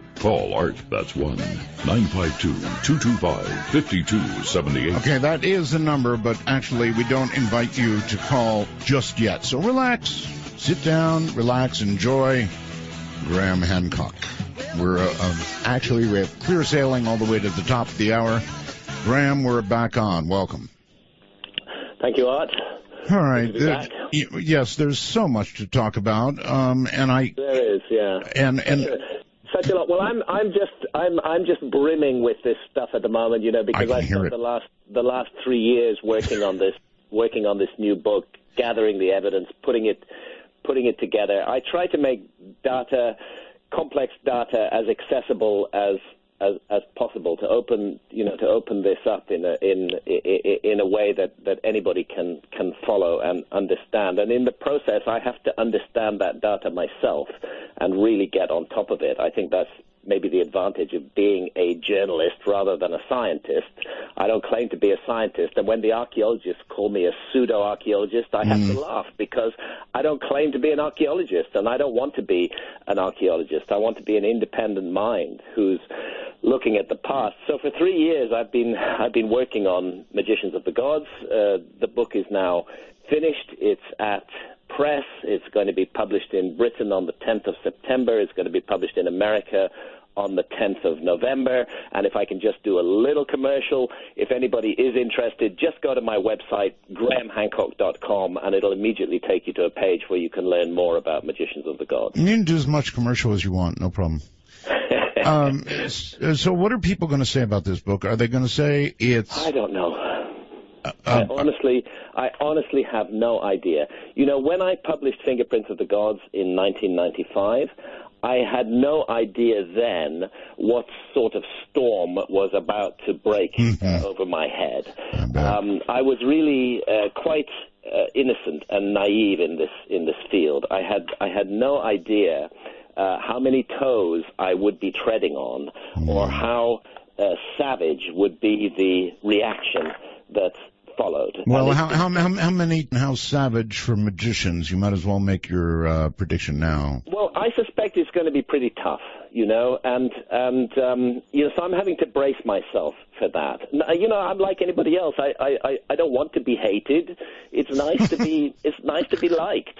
And when people attack me personally, not just my work, not just what I say. But, that's different. But, the attacks on me, personal attacks on me, suggesting that I'm.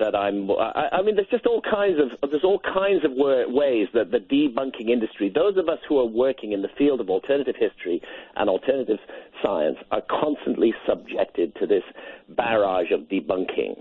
Now, I don't and can't object to that. Well, look, if they move from the scientific, if they move from that over to your personal life or you, then it just means they don't know how to attack you on what you've said. Yeah, well, it does, and that is a very common thing, unfortunately. And the argument is that those of us who are working in this field are simply exploiting a gullible public, and I reject that absolutely. I'm working in this field because I'm passionate about it. I feel that and I know that that's true of many of my colleagues working in this field. We feel passionate about it. We feel that there's information that needs to be shared and exposed about the past, and that's primarily why we do what we do. All right, we've got to talk a little bit about the pyramids, just because so much has happened. As you know, I had my tour of the pyramids, courtesy of your old buddy Zahi Hawass. Yes, Zahi, good old Zahi. Good old Zahi. And he's a great. He talks up a storm, though. He's a great talker, and amusing to be shown the pyramids by him. Well, you're a great talker too, and I imagine if you two got together, it'd probably come to fisticuffs. But we did get together in April, and it did kind of come to fisticuffs. Really? Yeah, I've got the links to that on my website as well. We had a debate scheduled, but the debate, Zahi at the last moment refused to participate and got wildly angry, and they really behaved in a very strange manner. But fortunately, some of it was recorded on mobile phone, and it's out there. It's out there on the internet now. All right, so Zahi got into some trouble. He got arrested. He was accused, I guess, of trying to get things out of the country, when I always thought Zahi had been trying to get them all back into the country. Do you have any comments on that? No, I can't really comment on that. Okay. I haven't looked into depth in that. I'm more interested in Zahi's extremely negative impact on people's thinking as an archaeologist. That's really where I think he does the most damage. Is this championing of a redundant mainstream view, which he is now trumpeted as the world's most famous Egyptologist. He even has his own clothing line, Oh, now does he? Which he signs with the Zahi Hawass signature. He's got his own Indiana Jones hats. He's got his own safari suits. All of that, all of that kind of thing. He has become a very famous public figure, and he's an outspoken voice in favor of the mainstream view. In other words, that there is nothing mysterious in the past of ancient Egypt. And I think Zahi is doing all of us a disservice by spreading that view. All right, I'm going to tell you what he did when I was there. He took me, of course I got to lay in the sarcophagus and all that stuff, but then he took me to an area where he showed me graves, he showed me inscriptions, he told me these are the people, the workers who built the pyramids, and it was pretty extensive. What do you think I was looking at when he was describing all of that and we were standing there? Well, look, there's no doubt that there was a massive amount of construction work at Giza, quite apart from the pyramids. Giza is a gigantic construction site that's thousands of years old, where huge projects have been initiated and put underway.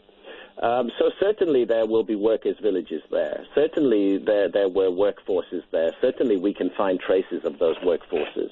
But were those the very workforces that built the Great Pyramid? That's another question. By the way, I'm not one of those who seeks to divorce the Great Pyramids entirely from the ancient Egyptians. I think we're looking at a very nuanced site at Giza. And again, I go into this in Magicians of the Gods. We're looking at a site, it's not a simple site. There are two simplistic views of Giza. One is that it's all thousands, 12,000, 15,000, 30,000, hundreds of thousands of years old, or that it was made by aliens or whatever. I think that's a very simplistic view. And the other is the mainstream Egyptological view that it was made entirely by the ancient Egyptians in the period from 3000 BC onwards. I think both views are wrong. I think we're looking at a very complicated site. I think that elements of the site are remotely ancient, and other aspects of the site were the work of the ancient Egyptians. The ancient Egyptians saw themselves as the inheritors of and as the continuers of a very ancient tradition that had come down to them from the gods. Now, we may argue about who or what those gods were, but we can't argue that that's what the ancient Egyptians said. And they said that their uncanny abilities to manipulate stone, and the ancient Egyptians were brilliant stone cutters and stone carvers, were a legacy of the knowledge of the gods. So we can see the ancient Egyptians as the continuers of a tradition, and I trace that tradition back 12,500 years in such monuments as the subterranean chamber beneath the Great Pyramid. Of course, the Great Sphinx is more than 12,000 years old, and Robert Schoch's excellent geological work on the Sphinx going back to the 1990s has long ago made that case. The megalithic temples at Giza, the base courses of the Great Pyramids, but I think the pyramids themselves were completed by the ancient Egyptians, and I think they were using the same almost magical scientific techniques to do that job that had originally come down from a lost civilization. Do you dismiss the ancient alien theory now? It's very interesting and also complex issue, and I don't dismiss it entirely. Let me, if I have a moment or two, tell you my views on this. Please. I think there's no doubt that the universe is filled with life. I don't think that human beings are just the only kind of life form in this vast and immeasurable universe. And I think there's compelling evidence for contact with other intelligences, if you like. Mm-hmm. And I think there's compelling evidence that that contact takes place now and that it has taken place throughout human history. Wow. But what those other intelligences are exactly, that's not been settled yet at all. At the moment, we happen to be a spacefaring civilization, or we've begun to be. We've started sending spacecraft to the moon, even to Pluto. We're exploring our immediate cosmic environment. Well, we've kind of started to back away a little bit, to be honest with you. Well, yes, we have, but the notion is not new to us any longer. Since the 1950s, 1960s, we have been the idea that planetary beings can explore their cosmic environment isn't a strange one to us anymore. Right, it's something that we've done ourselves, and therefore, when weird things happen and strange beings appear, and they may even appear to be in craft of some kind, we automatically jump to the conclusion that these must be visitors from other planets. Well, it could be more complicated than that. We shouldn't arrive at our conclusion before we've done the work. It could be that we're dealing, for example, that we're dealing with some kind of interdimensional connection. That this is much more mysterious and much more complicated than simply physical beings a bit like us crossing interstellar space in high-tech spaceships. Maybe what they're actually crossing is the veil between dimensions. Maybe that's why they're so elusive. Maybe that's how they can dip in and out of human culture. I have no doubt that something's going on. Well, actually, modern physics backs you up on that. Sure, it does. And, I think we're just beginning to realize how mysterious the nature of reality actually is. We're just beginning to get this thing we call reality that we access through our five senses is very complicated and multi-layered and deep and perhaps endless, and that there are many different levels of vibration and many different levels of quote-unquote reality, and that they all intersect and interact. So I think we should keep an open mind to what is behind the phenomenon that we are presently labeling as ET contact. I wrote a whole book about this called Supernatural, Meetings with the Ancient Teachers of Mankind, where I set out my view. There's no doubt that something's going on, but let's keep an open mind as to what it is. Now, when it comes to the ancient astronaut question, I can only tell you this, that I have spent 25 years traveling around the world's most mysterious archaeological sites. I know. I've climbed sites. I've climbed the Great Pyramid 5 times. I've dived to the bottom of the ocean, looking at structures and ruins underwater.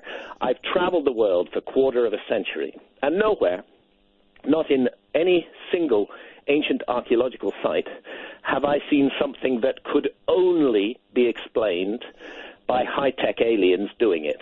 Mm-hmm. By the way, this is only slightly related, but anything new on Yonaguni in Japan? Okinawa, actually. Last time I dived Yonaguni was 2002. I haven't been back since then, and in the way that the academic community does, they've just moved on and they ignore the fact that there are gigantic man-made structures under the ocean off the southwest islands of Japan. That's the case. My point is, all of these mysteries from the past, which I have really an intimate and detailed knowledge of, I don't need the kind of level of technology that you need to cross interstellar space in order to explain them. A much simpler, much more elegant explanation is that we are a species with amnesia, that there has been a forgotten episode of human history, that there was an advanced civilization in the past, and that advanced civilization, human civilization, lies at the source of all the archaeological mysteries, which doesn't do away with aliens and other intelligences. I would believe that civilization was in contact with them just as we are. But I don't think that those alien and other intelligences built the Great Pyramid. I think the Great Pyramid was the work of human beings. And what do you think the purpose of the Great Pyramids would be? Multi-dimensional purpose, many things. But one thing the Great Pyramid is for sure is a gigantic instrument that works on human consciousness. You can see this effect at work in the faces of all of us who are drawn to the Great Pyramid. People come from all over the world. It's like a beacon, even in these troubled times in Egypt, and Egypt is going through very troubled times at the moment. That beacon reaches out and calls to us, and we all, so many people feel that at some time in their lives they need to make contact with the Great Pyramid. And let's ask ourselves why that should be. And I think it's because it works on human. First and foremost, it was designed to elevate and accentuate human consciousness. Okay, well, this is the absolute truth, my friend. I got to lay in that sarcophagus, and I felt something very powerful. I don't know if it was my own mind, sort of telling me I should be feeling that because I'm in this exotic place, but I felt something very strong. And me too. I've also had the privilege to lie down in that sarcophagus, and if you tone in there, if you make a musical note, it's just incredible what happens with the vibration around you. You can almost feel the veil between worlds thinning, and feel yourself encountering other levels of reality that you might never have imagined were there before. There are many ways to alter human consciousness, and I've explored quite a number of those myself. But the Great Pyramid is an astonishing instrument for developing, I would say, for enhancing the potential of human consciousness. All right, I want to very quickly, because, time is so short, I want to ask you about this. The Arab so-called Spring. Yeah. What to say about it? Are you fearing the possibility of the destruction of so much that could be destroyed in Egypt? I mean, God knows we have no idea what's going to happen. Even Italy is being threatened as this disaster spreads across. Yes. Well, unfortunately, in fundamentalist Islam, we have within it, there are many great people in Islam, but within fundamentalist Islam, there is a kind of death cult operating at the moment, yes, which hates the past. It cannot bear the past, perhaps because it realizes that the past holds the key to unwinding the whole edifice of control that the mainstream religions represent. I don't separate Islam from Christianity and Judaism in this sense.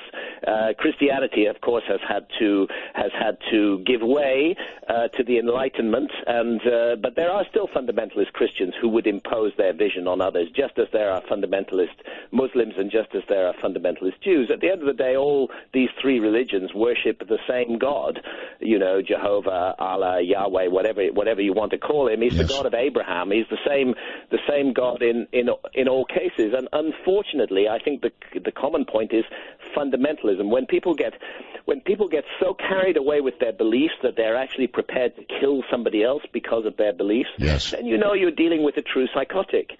And unfortunately, these true psychotics are now in large numbers around the world, and they appear to be dedicated to the destruction of our past. So when I say we're a species with amnesia, it's not just because we've suffered cosmic cataclysms in the past. It's also because human beings again and again have deliberately rubbed out the past. Christian mobs used to do that in Egypt in the 4th and 5th centuries A.D. You go around the Egyptian temples, you'll see many of the figures pecked out. Somebody's taken a hammer and a chisel and just pecked them out. Well, that was Christians who did that at a time when Christians were locked in the fundamentalist mindset. And this is what we need to free ourselves from if we're to move forward as a species. By all means, have spiritual values and spiritual beliefs, but never, ever, ever impose those values and beliefs on others. All right. The moment you do that, you're lost. Right. Hold it right there. Okay. Graham Hancock is my guest. Can you imagine that? If those people ever got their hands on Egypt in totality. This is Midnight.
But it is what's next. To cast your ray of light into the darkness, please call 1-952. Call ART. That's 1-952-225-5278. I know everybody's doing it, but we've got so much ground we've got to cover. So much ground with Graham Hancock that I would ask that you hold your calls.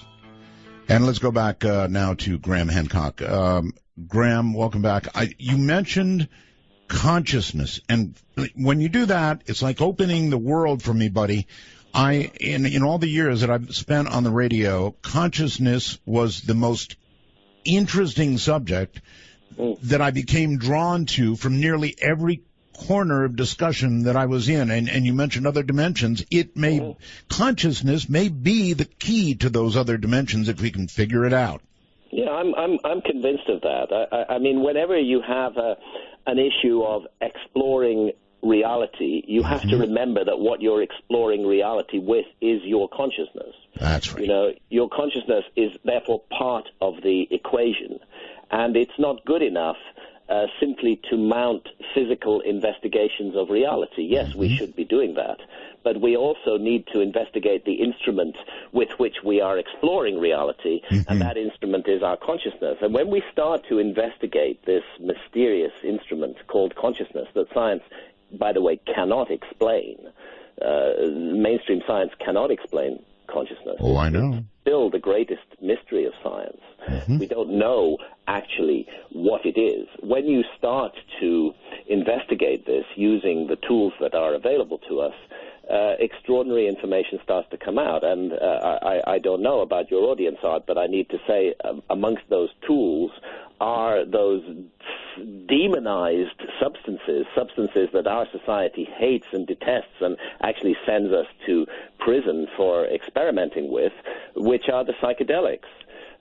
You're a great guy. You do your own segues. It's just where I was going to take you. Let me back up a little bit. I heard a rumor that I'd like to confirm or deny on. Okay. I heard that you went long ago to a show somewhere and said that you felt that you had enough marijuana. Oh yeah, I did. I did actually, and that's absolutely true. I was, but let's not include marijuana amongst the psychedelics. No, well, although it is an intriguing consciousness-altering agent. Yes.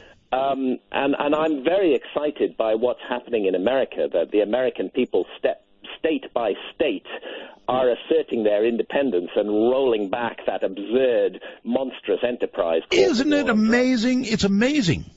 It's an incredible thing. I was in Colorado in May, and I just love the fact that there is a place where adults are actually treated like adults. Yes. Because in the rest of the world, adults are treated like children when it comes to their own consciousness. If there's anything that we should be sovereign over, that we should be able to make absolutely sovereign decisions over, it's our own consciousness. Yes. And yet, in all of the Western societies, the keys to our consciousness are held by the state. And if we explore our consciousness in non-orthodox ways, using, for example, psychedelics, then the state will ruin our lives. That's right. And break down our doors and send us to prison. There's a grotesque abuse of human rights that's taking place under the name of the so-called war on drugs. I'm not advocating drugs. I'm not telling people go out and take drugs. What I'm advocating is adult responsibility. As adults, we should be able to make decisions about our own bodies, our own health, our own minds, and our own consciousness. We don't need the state to tell us what to do. So I'm thrilled that places like Colorado have rolled back this invasion of adult sovereignty and have reimposed the right of adults to make decisions about their own consciousness regarding marijuana. Me too. 20 years ago, I said, it's got to be legal, and people went, ah! And then they talked about murders, and the whole thing. All the usual nonsense that's talked about to frighten us and terrify us. Yes. That's what governments do. They seek to press our fear button. Yes. And in the process, they reveal themselves as liars. And that's what Colorado and the other states that have legalized marijuana are in the process of proving, that all of those horror stories and all those horror predictions that were supposed to come out when marijuana was legalized turn out to be myths, and that actually crime falls. Go, Graham, go. Useful projects. The criminal gangs are put out of business. And all of it comes from respecting the right of adults to make decisions about their own consciousness, a right that should never have been taken away from us in the first place. All right. Now I wish to ask you about something ask you a question about marijuana, because this is since you asked me it, I might as well answer it. Oh, keep going, okay? Okay. And what happened was that I was a big user of marijuana for many years. Right. I started late, actually. I started about the age of 37. But by the time I was in my 40s, I was smoking marijuana all day long. From morning to night. Oh, my. I was writing my books under the influence of marijuana. Oh. And it came to the point where I was smoking it 16 hours a day. Later on, I turned to vaporizers and started using vaporizers, much better for your lungs than combustion products from smoke. But I was abusing this herb. It's not the fault of the herb. It's me. It's my own personality, my own nature. I enjoyed it so much that I just wanted to do it all the time. And it began to have negative effects on my personality. And then I was in Brazil, in Brazil for a series of sessions with ayahuasca, which is a powerful psychedelic that has been used in the Amazon for thousands and thousands of years.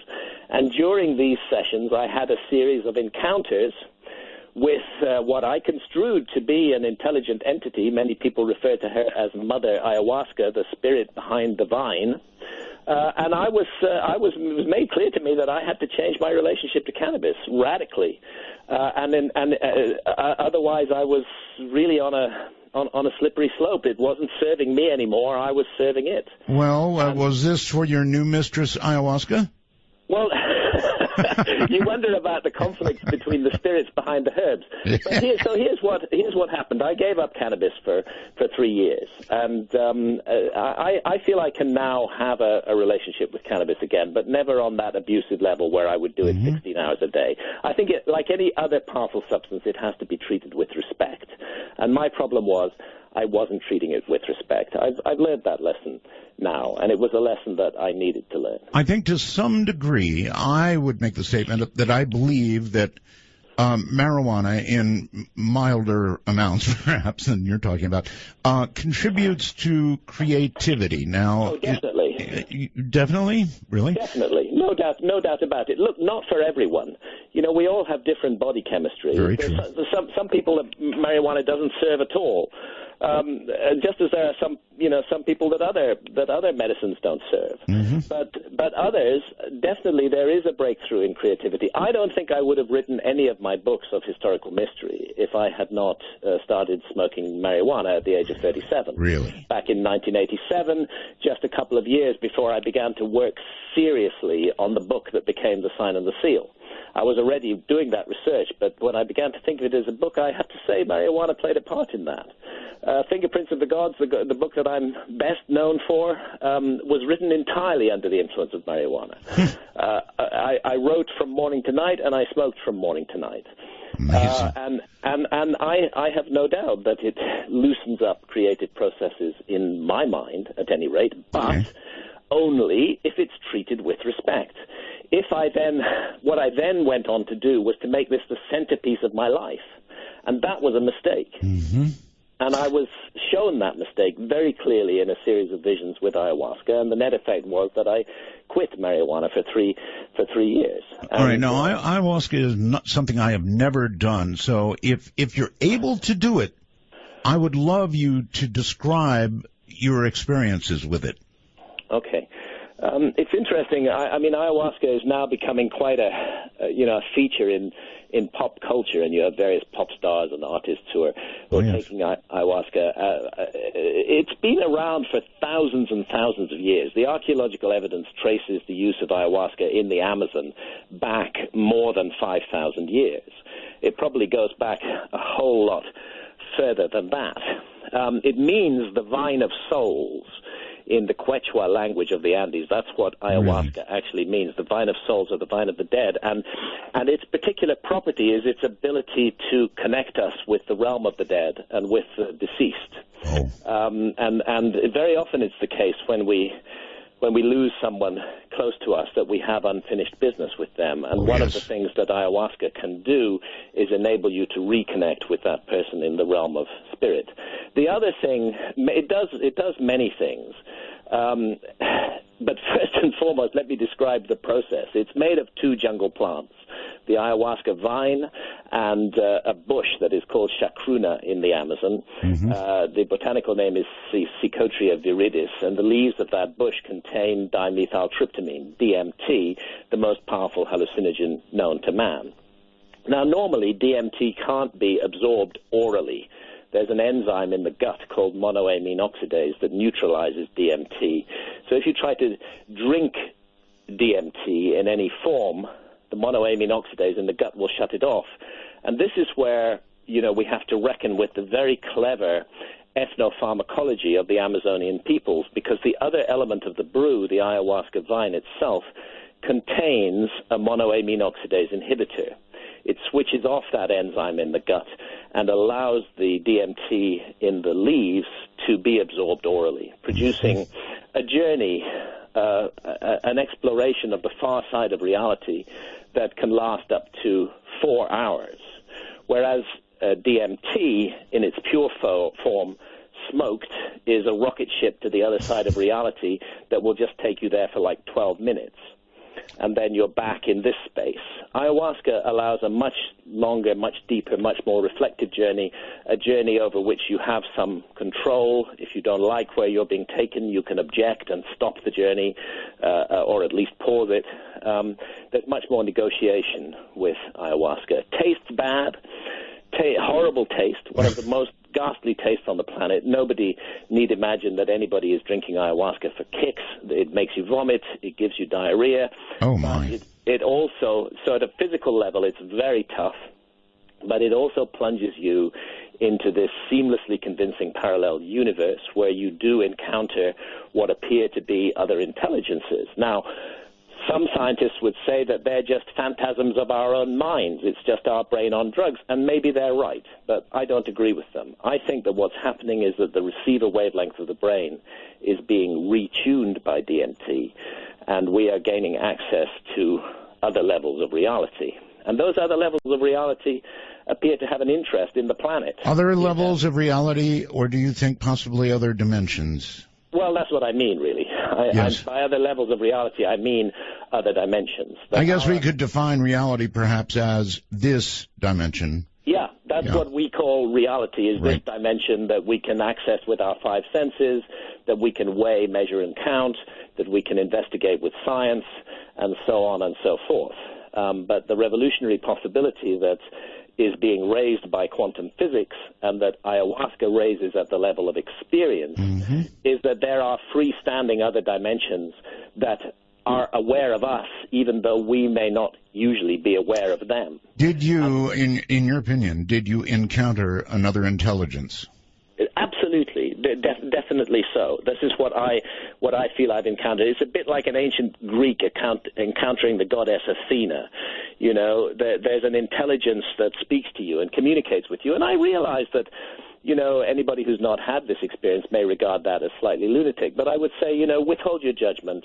If you get the chance, have some sessions with ayahuasca. It's available in the United States now. A couple of ayahuasca churches from Brazil even function legally in the United States, the Unidad Vegetal and the Santo Daime. It's possible to have a legal experience with ayahuasca on the grounds of religious belief in the United States. And Really? It's a very interesting experience. Now, I was not aware that you could do that legally.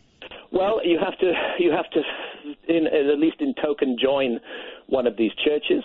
When I say churches, they're the rather typical syncretic Brazilian spiritual traditions that mix together the aspects of many different religions. But both the Unidad Vegetal, the UDV, and the Santo Daime have chapters in the United States. They have got Supreme Court exemption for their members to drink ayahuasca, because again, this is one of the great things about the United States, you know, is that there is this recognition that we do have certain rights, and those rights include the right to sacred space.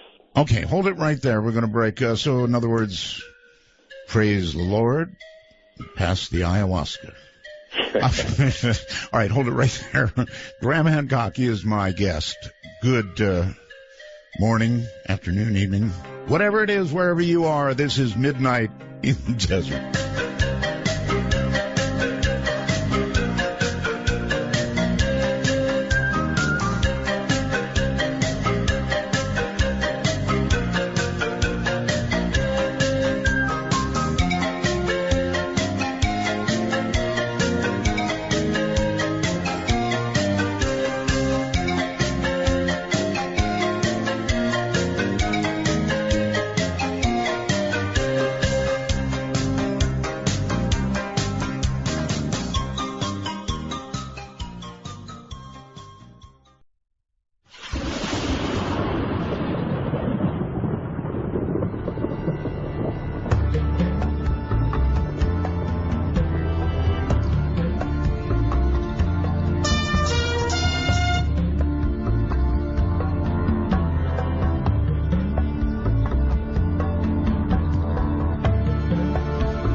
To initiate a dialogue sequence with Art Bell, please coordinate your phalanges and call 1-952-225-5278. That's 1-952-CALL-ART. Again, hold your calls. We're so deeply into this conversation right now that it is going to be difficult to take questions.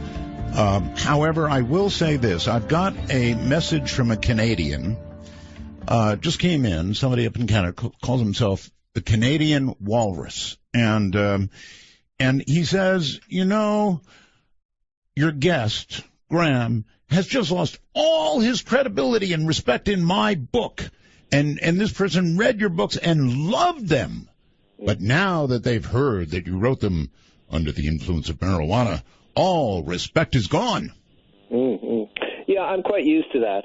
You know, it's unfortunately the case that the very large majority of our populations have been brainwashed by 40-plus years of a mental conditioning exercise called the war on drugs. And we now have at a social level, deep-rooted, knee-jerk reactions, which it's impossible for people to overcome. I mean, my view is if my work was valuable before it was revealed that I used marijuana when I wrote it, then it should still be valuable afterwards. I mean, the work is the work, and perhaps it can be separated from the person who produced it. The work stands. If the work was good before, it should still be good. If it can be, if somebody can change their view on the quality of a piece of work because of the mental state of the individual who produced that piece of work at that time, that person was exploring an altered state of consciousness. If that writes off the work, then nothing much I can do about it. No, I suppose not. I believe in being upfront with my readers about who I am and what I do, and I think altered states of consciousness are important. I wrote my book Supernatural to show that the embracing of altered states of consciousness by our ancestors 30 or 40,000 years ago was undoubtedly what switched on the modern human mind. And some of the greatest thinkers of our time, I mean, I wonder if the person who sent you that message has, also written off all the work of Carl Sagan, because Carl Sagan was a great advocate of marijuana and a very big user of marijuana. I wonder if they're going to write off the work of Francis Crick, the discoverer of the double helix of DNA, because Francis Crick regularly used LSD in the early 1950s and late 1940s. Well, we'll see if I get another message. Steve Jobs and Steve Wozniak. Steve Jobs, yes.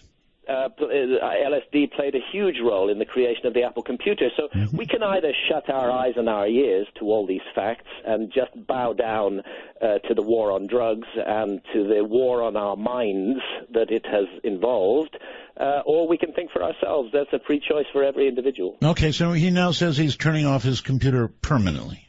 That's okay. Just kidding, I added that. All right, I want to know a little more about the communication you had under ayahuasca. It obviously stopped you from the marijuana use or taught you something about that use. It interrupted my marijuana use and taught me that if I were to continue with it, it would need to be in a much more respectful manner. Or realize that I am using a sacred medicinal herb here, not a crutch to lean on 16 hours a day. And that was a very important realization for me. Marijuana, in my opinion, is very valuable in stimulating creative insight, but it's also very seductive, and she can draw you down into this place where you really don't do all that much. I mean, these days I would not write a book under the influence of marijuana. I'd rather not spend the entire day puzzling over a single paragraph. Did that really go on, or were there? Yes, it went on. It went on. I write faster now, and I believe better. The inspiration is still there, but putting it down on words, I don't want to be smoking marijuana. Were there any other valuable communications while using ayahuasca? I'm very curious about that. Well, most important of all, it's well recognized amongst those who've drunk ayahuasca that you go through a kind of life review. You get to look at episodes from your life. That's scary. And your interactions with other people, not from your own point of view, but from their point of view. And this can show you that you may not have been as kind and welcoming and nurturing and as positive an influence as you imagined you were. I was going to say, it's a frightening thing to go through as a review of your own life. It's a frightening thing to go through, and it's why ayahuasca is sometimes described as 20 years of psychotherapy in one night. And it's why people burst into tears in ayahuasca sessions, because you suddenly get it from the other person's point of view, that actually you hurt them really badly that time. Those words that you said that you thought were perfectly justified turned out to be a cruel attack on another person, and you see that from that other person's point of view. So what it's doing is it's not asking you to welter in self-pity about how negatively you behaved in the past. It's saying, listen, this is the truth about you. You want to do something about it? Well, now you know the truth. You can. Wow. You can do something about it. You get to see yourself as you've never seen yourself before, and that gives you the opportunity to change your behavior. You know, what you're describing sounds an awful lot like an NDE. Yes, a near-death experience. It's very similar to a near-death experience, and again, let's remember this is the vine of souls or the vine of the dead. It is very similar to an induced near-death experience, and that sense of passing through a tunnel and of encountering spirits of the deceased is a very common part of the ayahuasca journey. And again, we're dealing with the mystery of consciousness here. Yes. And I happen to believe that we should use all of these ancient plant technologies, because that's what they are. They're ancient plant technologies that have been used in shamanistic culture for tens of thousands of years. Mm-hmm. We should deploy them to exploring the mystery of consciousness, which is truly the greatest mystery of all. Really, outer space can wait as far as I'm concerned. Let's get to grips with inner space first. Once we've settled all of that, then we might be more mature and in better shape to begin our exploration of the outside world. All right, I've really got to quickly ask you about this, and that is, clearly, no matter what you believe, global warming, man-caused, just changes going on that are somehow natural. It really is changing very quickly now. Well, look, the world's climate, geology bears witness to the fact that the world's climate can change radically overnight. This has happened many times in the past. Before the last ice age set in, go back 140,000 years ago, and you find yourself in a time of massive climate instability with huge rises and falls in temperature. 12,800 years ago, induced by comet impact, you have the extraordinary climate change of the Younger Dryas. Mm-hmm. Huge factors are at work in the climate of the Earth. It's a very complicated system. Undoubtedly, one of those factors is human beings, but we're not the only factor at all, and we'd be stupid to think we are. Do you think we're beginning something that, at least as humans, we've got a pretty delicate balance, Graham, and so are we moving towards something that is not going to sustain us? Well, as long as we remain motivated by greed interest, yes, that's the case. That's true of the general damage we're doing to the planet, irrespective of the argument about climate change. The general damage, I think I've said already, we need to recognize there are many factors at work that influence the climate of planet Earth. It's a delicately balanced system, and humanity is undoubtedly one of those factors. Mm-hmm. But what we need to do, I think what we need to do is focus less on climate and climate change as such, and more on our own behavior for the sake of looking at our own behavior. What is it we're doing in the world today that is really good and helpful for the future, and what is it that we're doing in the world today that's negative and destructive and dark? And the human project, regardless of issues like climate, the human project should be to fill ourselves with light and to eliminate the darkness as much as possible. So anything we do as nations that is damaging to this gorgeous garden of a planet that we live on, yes, is something we should stop doing, because it's right to stop doing it regardless of what happens to climate. All right. Listen, will you come back in this final segment and at least answer a question or two from the audience? Of course. I'd love to hear from the audience. All right. If any of them are still with us after I... Oh, they are. Stay right there. This is Midnight in the Desert. I'm Art Bell.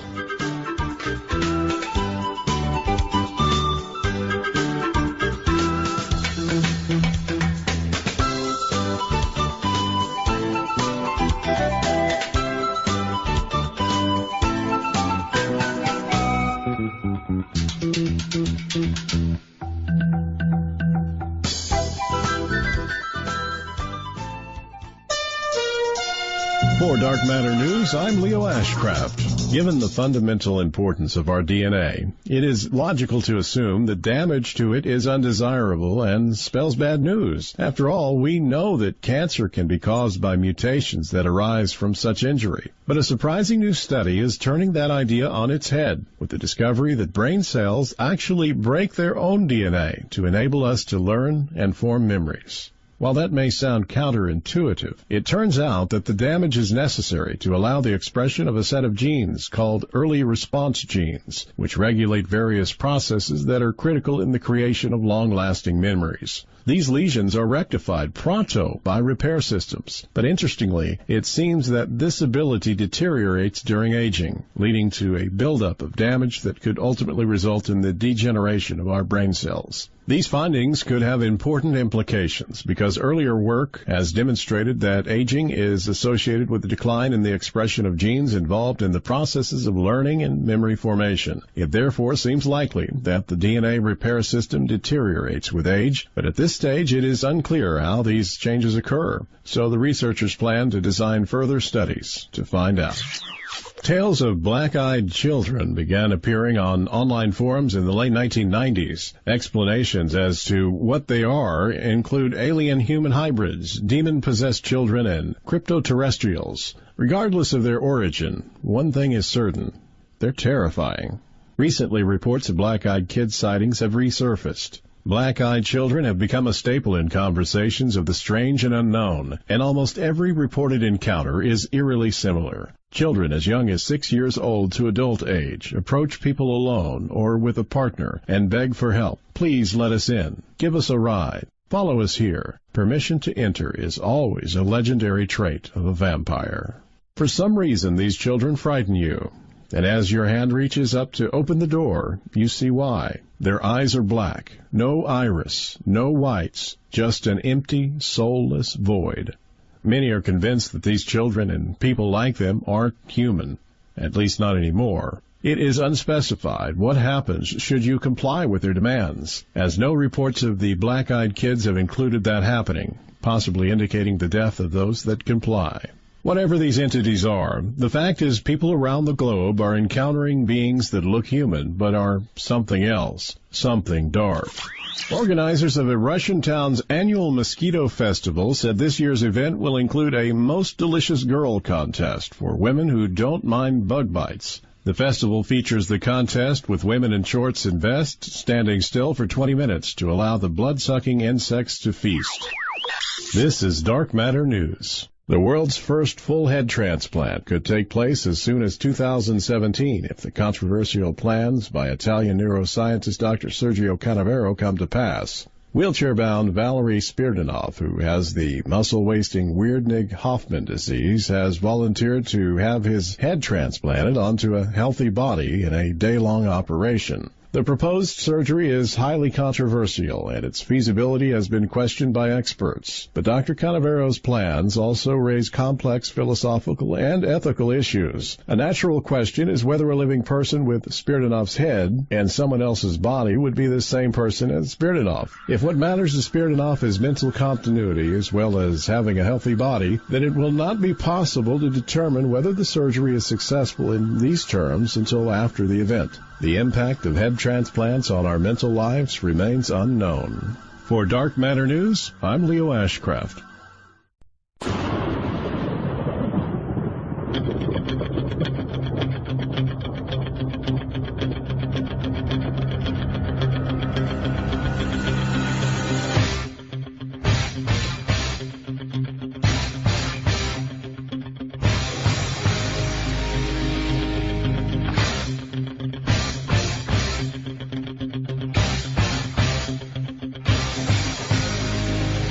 Clock strikes 12, and Midnight in the Desert is pounding packets your way on the Dark Matter Digital Network. To call the show, please direct your finger digits to dial 1-952-225-5278. That's 1-952. Call Art. And I'm the one called Art. Hi, everybody. This is Midnight in the Desert. My guest is Graham Hancock, and this is good stuff. So let's go back to Graham, and Graham, I know it's going to be hard, but it's, try to keep it short and. Sorry, I like I say, I'm so brimming with new information. It's very difficult to keep it short, but I'll do my best. I can clearly hear that. All right, let's give it a try. Somewhere in California, it's midnight, and you're on the air. Yeah, hi, Art. This is Ward calling in Running Springs, California, and I'm listening on 1050 AM in Loma Linda. Yes. And I just want to say, first of all, Uber Roswell to you, Art, for being back. Thank you. Yeah, and hello, Bell Gabbers. But, Graham, I had a question for you. I really respect how passionate you are. And, you were looking for an explanation, maybe anthropologist or whatever, but you seem to be an explorer of consciousness. And I think you really kind of define what that term is. And, you think you're either, scaring the people out there, but you're not. You're really putting us on fire. I myself had an experience. Yeah, I myself had an experience, but I used to be really, I used to look at this stuff as sort of all new agey and everything else. But the more I've gotten into biology, the more that I feel like we're missing a connection that we're having between us and plants. I mean, they really are the yin to our yang. All right, hold it right there. Absolutely. Plant intelligence, this is, we have to realize we're not the only intelligent species on this planet. Plants may manifest their intelligence in a different way, but the way that plants can affect human consciousness is quite extraordinary and I believe deliberate. So there is a connection, there can be a connection. Somebody else, let me see, I get these messages while I'm on the air, and they really want to know, again, if you received any other important messages while on ayahuasca. Well, yes, and it's the simplest message of all. We need to set aside hate and fear and suspicion. We have to stop fearing one another, both at a personal, individual level and at national levels as well. And we have to manifest love. For too much of my life, I did not manifest love. Ayahuasca, more than anything else, has taught me that that's our central mission here. That's what we're actually here to do. And while we cannot change our past, we can make sure that we act in a more loving and positive way in the future. All right, off to Hilo, Hawaii we go. Hello, it's midnight, you're on. Yes, aloha, Art and Graham. My name is Pete. Hi, Pete. Okay, here on the Big Island, we have an actual Church of the Ayahuasca, where they actually do ceremonies and stuff like that. Yeah, excellent. Which is, again, the Supreme Court has granted legal exemption for members of the ayahuasca churches to work with this extraordinary brew. Yep, they sure have. Okay, so my question is in the ancient cultures and stuff like that, they used mushrooms and psychedelics and stuff like that. The neurological diseases that we seem to have now in our society, like Parkinson's and stuff like that. Did they have it back then? Because I haven't really been able to find anything that shows anything that I think they had it much less. One thing that's come clear to me from my study of ancient civilizations is that the use of psychedelic plants was very extensive in the ancient world, and I think it led to healthy civilizations in the past and healthy individuals. I think that our society today is the opposite of that. We think we've got all the truth, but actually our society is just a little pimple on the backside of history. History is a gigantic, deep, and ancient, and modern technological society, which has been fighting the so-called war on drugs for 40 years, is a really recent comer. And actually, it's our civilization that is the aberration. We are out of step with the human story. We are medicating our populations massively, often against their will, with deeply dangerous pharmaceutical drugs. And at the same time, we are denying our population access to the healing powers of ancient visionary plants that have been trial-tested in human society for thousands and thousands of years. And obviously, this is a huge mistake, and it manifests in what I call the unconsciousness and the insanity of modern technological society. All right, let me try Skype. James, wherever you are, you're on midnight. G'day, Art. This is James from Adelaide, Australia. Perhaps your first international caller from last night's test show. You are. We had many last night, but yes, from Australia. You're on with Graham. Yes.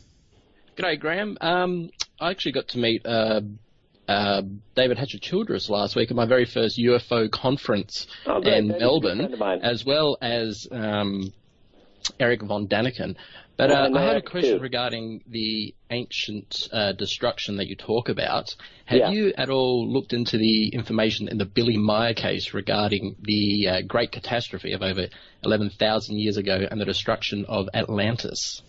I haven't looked into the Billy Meyer case. I've looked into an enormous amount of information on the destruction of Atlantis, and it plays an important role in my new book. But the Billy Meyer case has escaped me. Tell me more. Well, I think you pretty much know what Billy Meyer is about, right? And the sightings he had, the pictures he posted, and all the rest of that, right?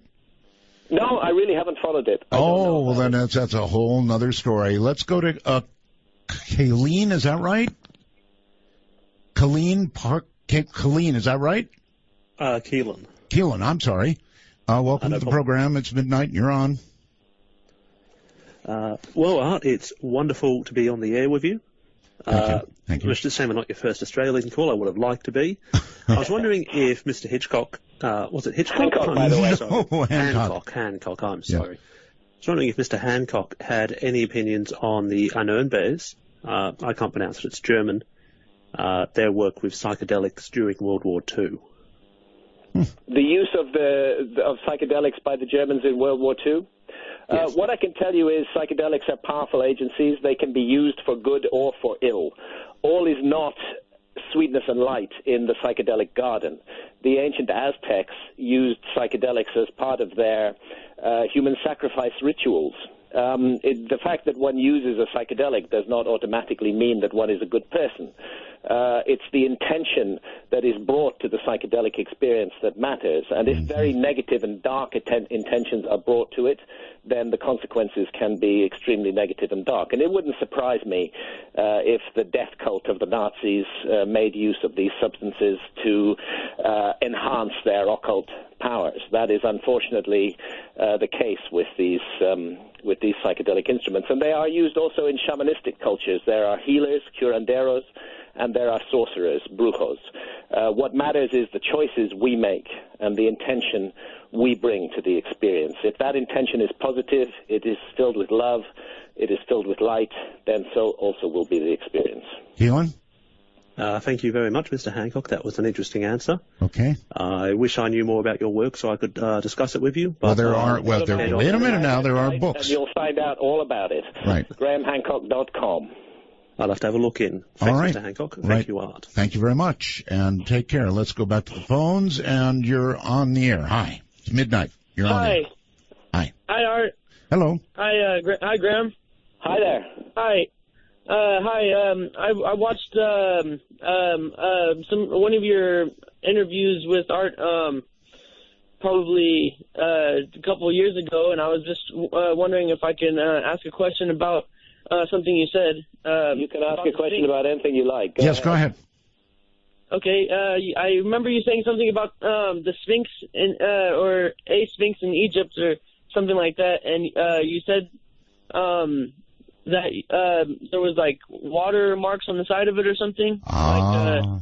Okay. Yes, I was talking about what is called the precipitation-induced weathering of the Sphinx. The fact that the Sphinx, at some point in its long history, the Great Sphinx of Giza, was subjected to thousands of years of heavy rainfall. You have not had that rainfall in Egypt in the historic period in the last 5,000 years.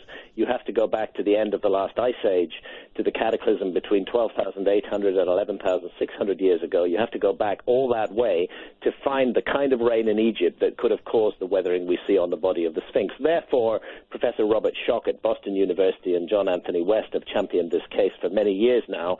Therefore, the Sphinx must be more than 12,000 years old. Okay, going to the Skype line. Triana, I think it is. Hello.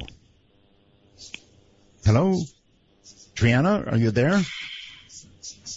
Going once, going twice, and gone. So we'll go to the international Skype, and I think we've got somebody named Pete. Hello, Pete. Hello. Yes. Turn off your device, please. It's off. Okay. Do you have where are you, first of all? I'm in the Philippines. In the Philippines? I'm in Makati's in Art's old hometown of Makati. My first Philippine call. Okay, well, you're on with Graham Hancock. Art, awesome, great to hear you. I have a question about Makati. You used to live here? Yes. Where did you live? What building? Well, I'm not going to tell you what building. Bonifacio Global City. Ah. That much wow. I'll say. You won't even recognize the fort now. The fort is booming with construction. I'm sure it's changed, yes. First Avenue, if that helps you. Okay, great. I'm sure I can figure out from there. And where's your wife from? Is she from the province or from No, the she city? is. No, she's from Mindanao. Now, anyway, we've got a guest. So do you have a question? Quick question for Graham. Yes. I love traveling, and I love old temple complexes. I've been to the pyramids in Egypt. I've been to Chichen Itza, Tikal, Java, Prambanan, places like that, Thailand, Angkor Wat. You've been to Borobudur in Java. Yes. Java is amazing. Do you recommend any other places in Asia, especially that are, powerful? The energy, I really like the energy feel, that thing you feel in your chest, like you're somewhere special.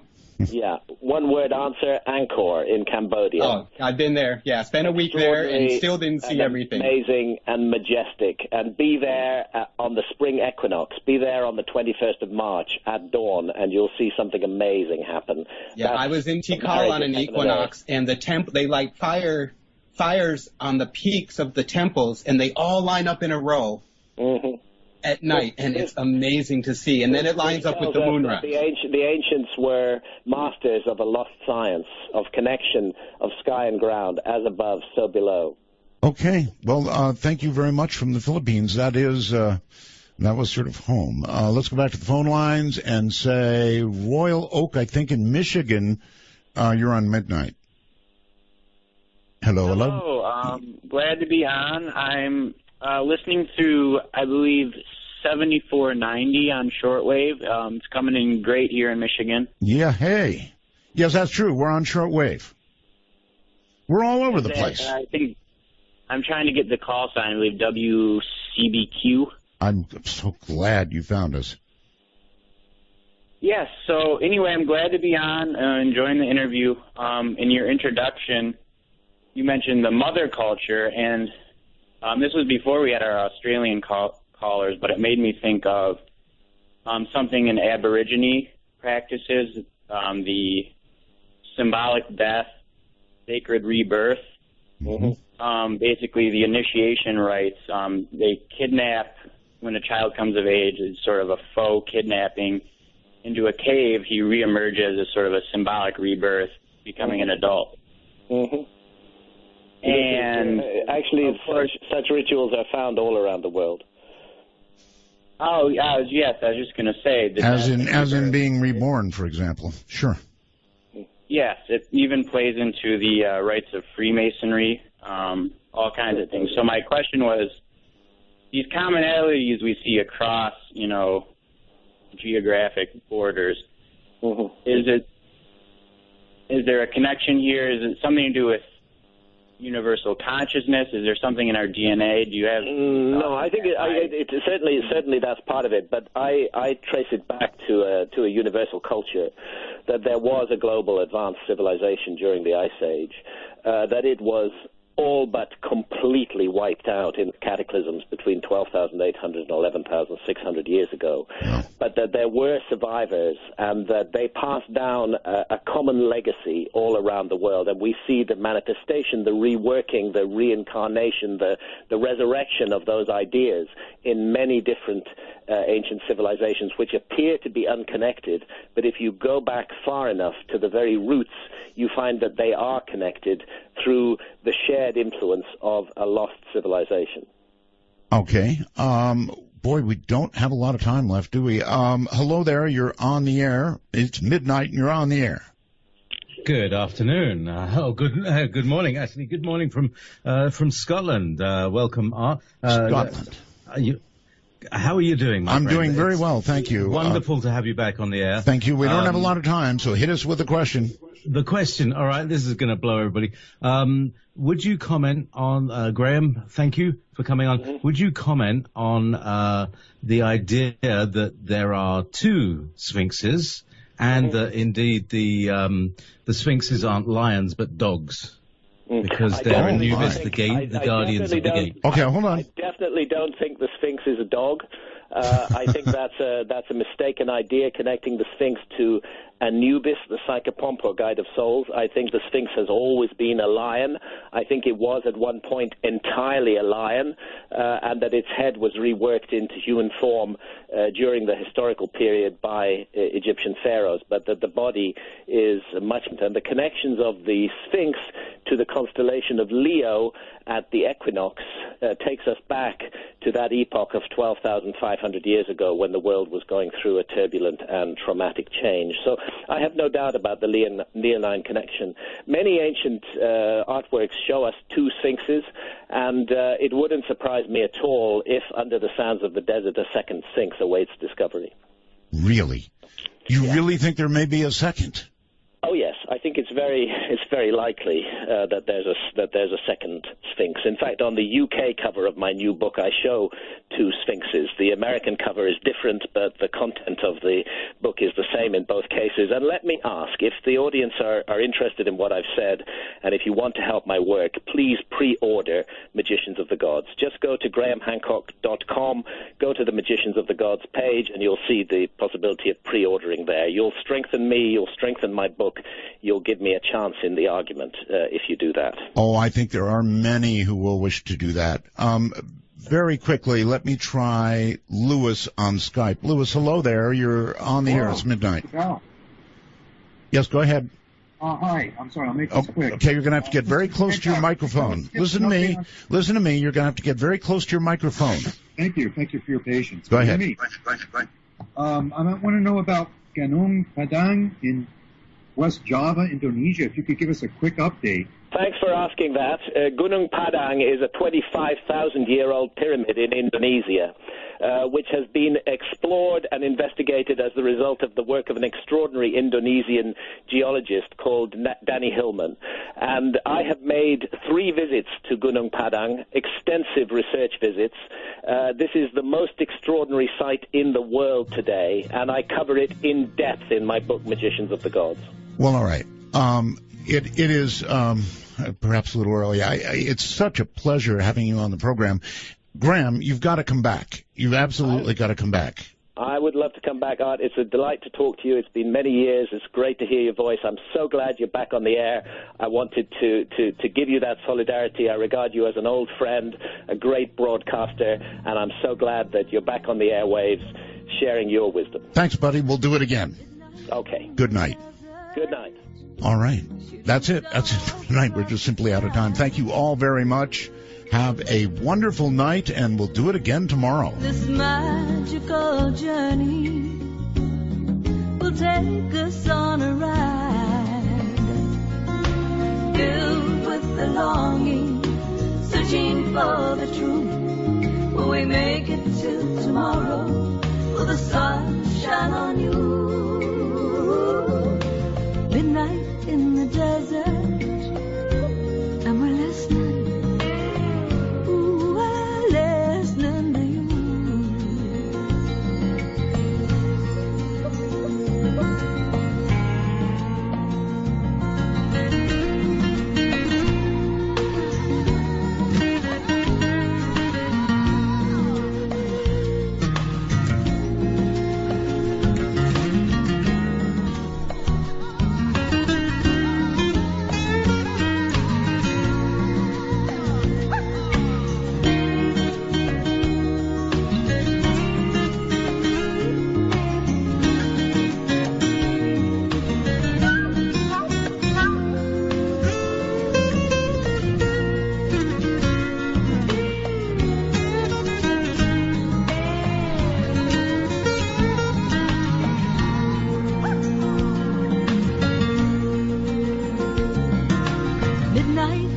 Desert, and there's wisdom in the air.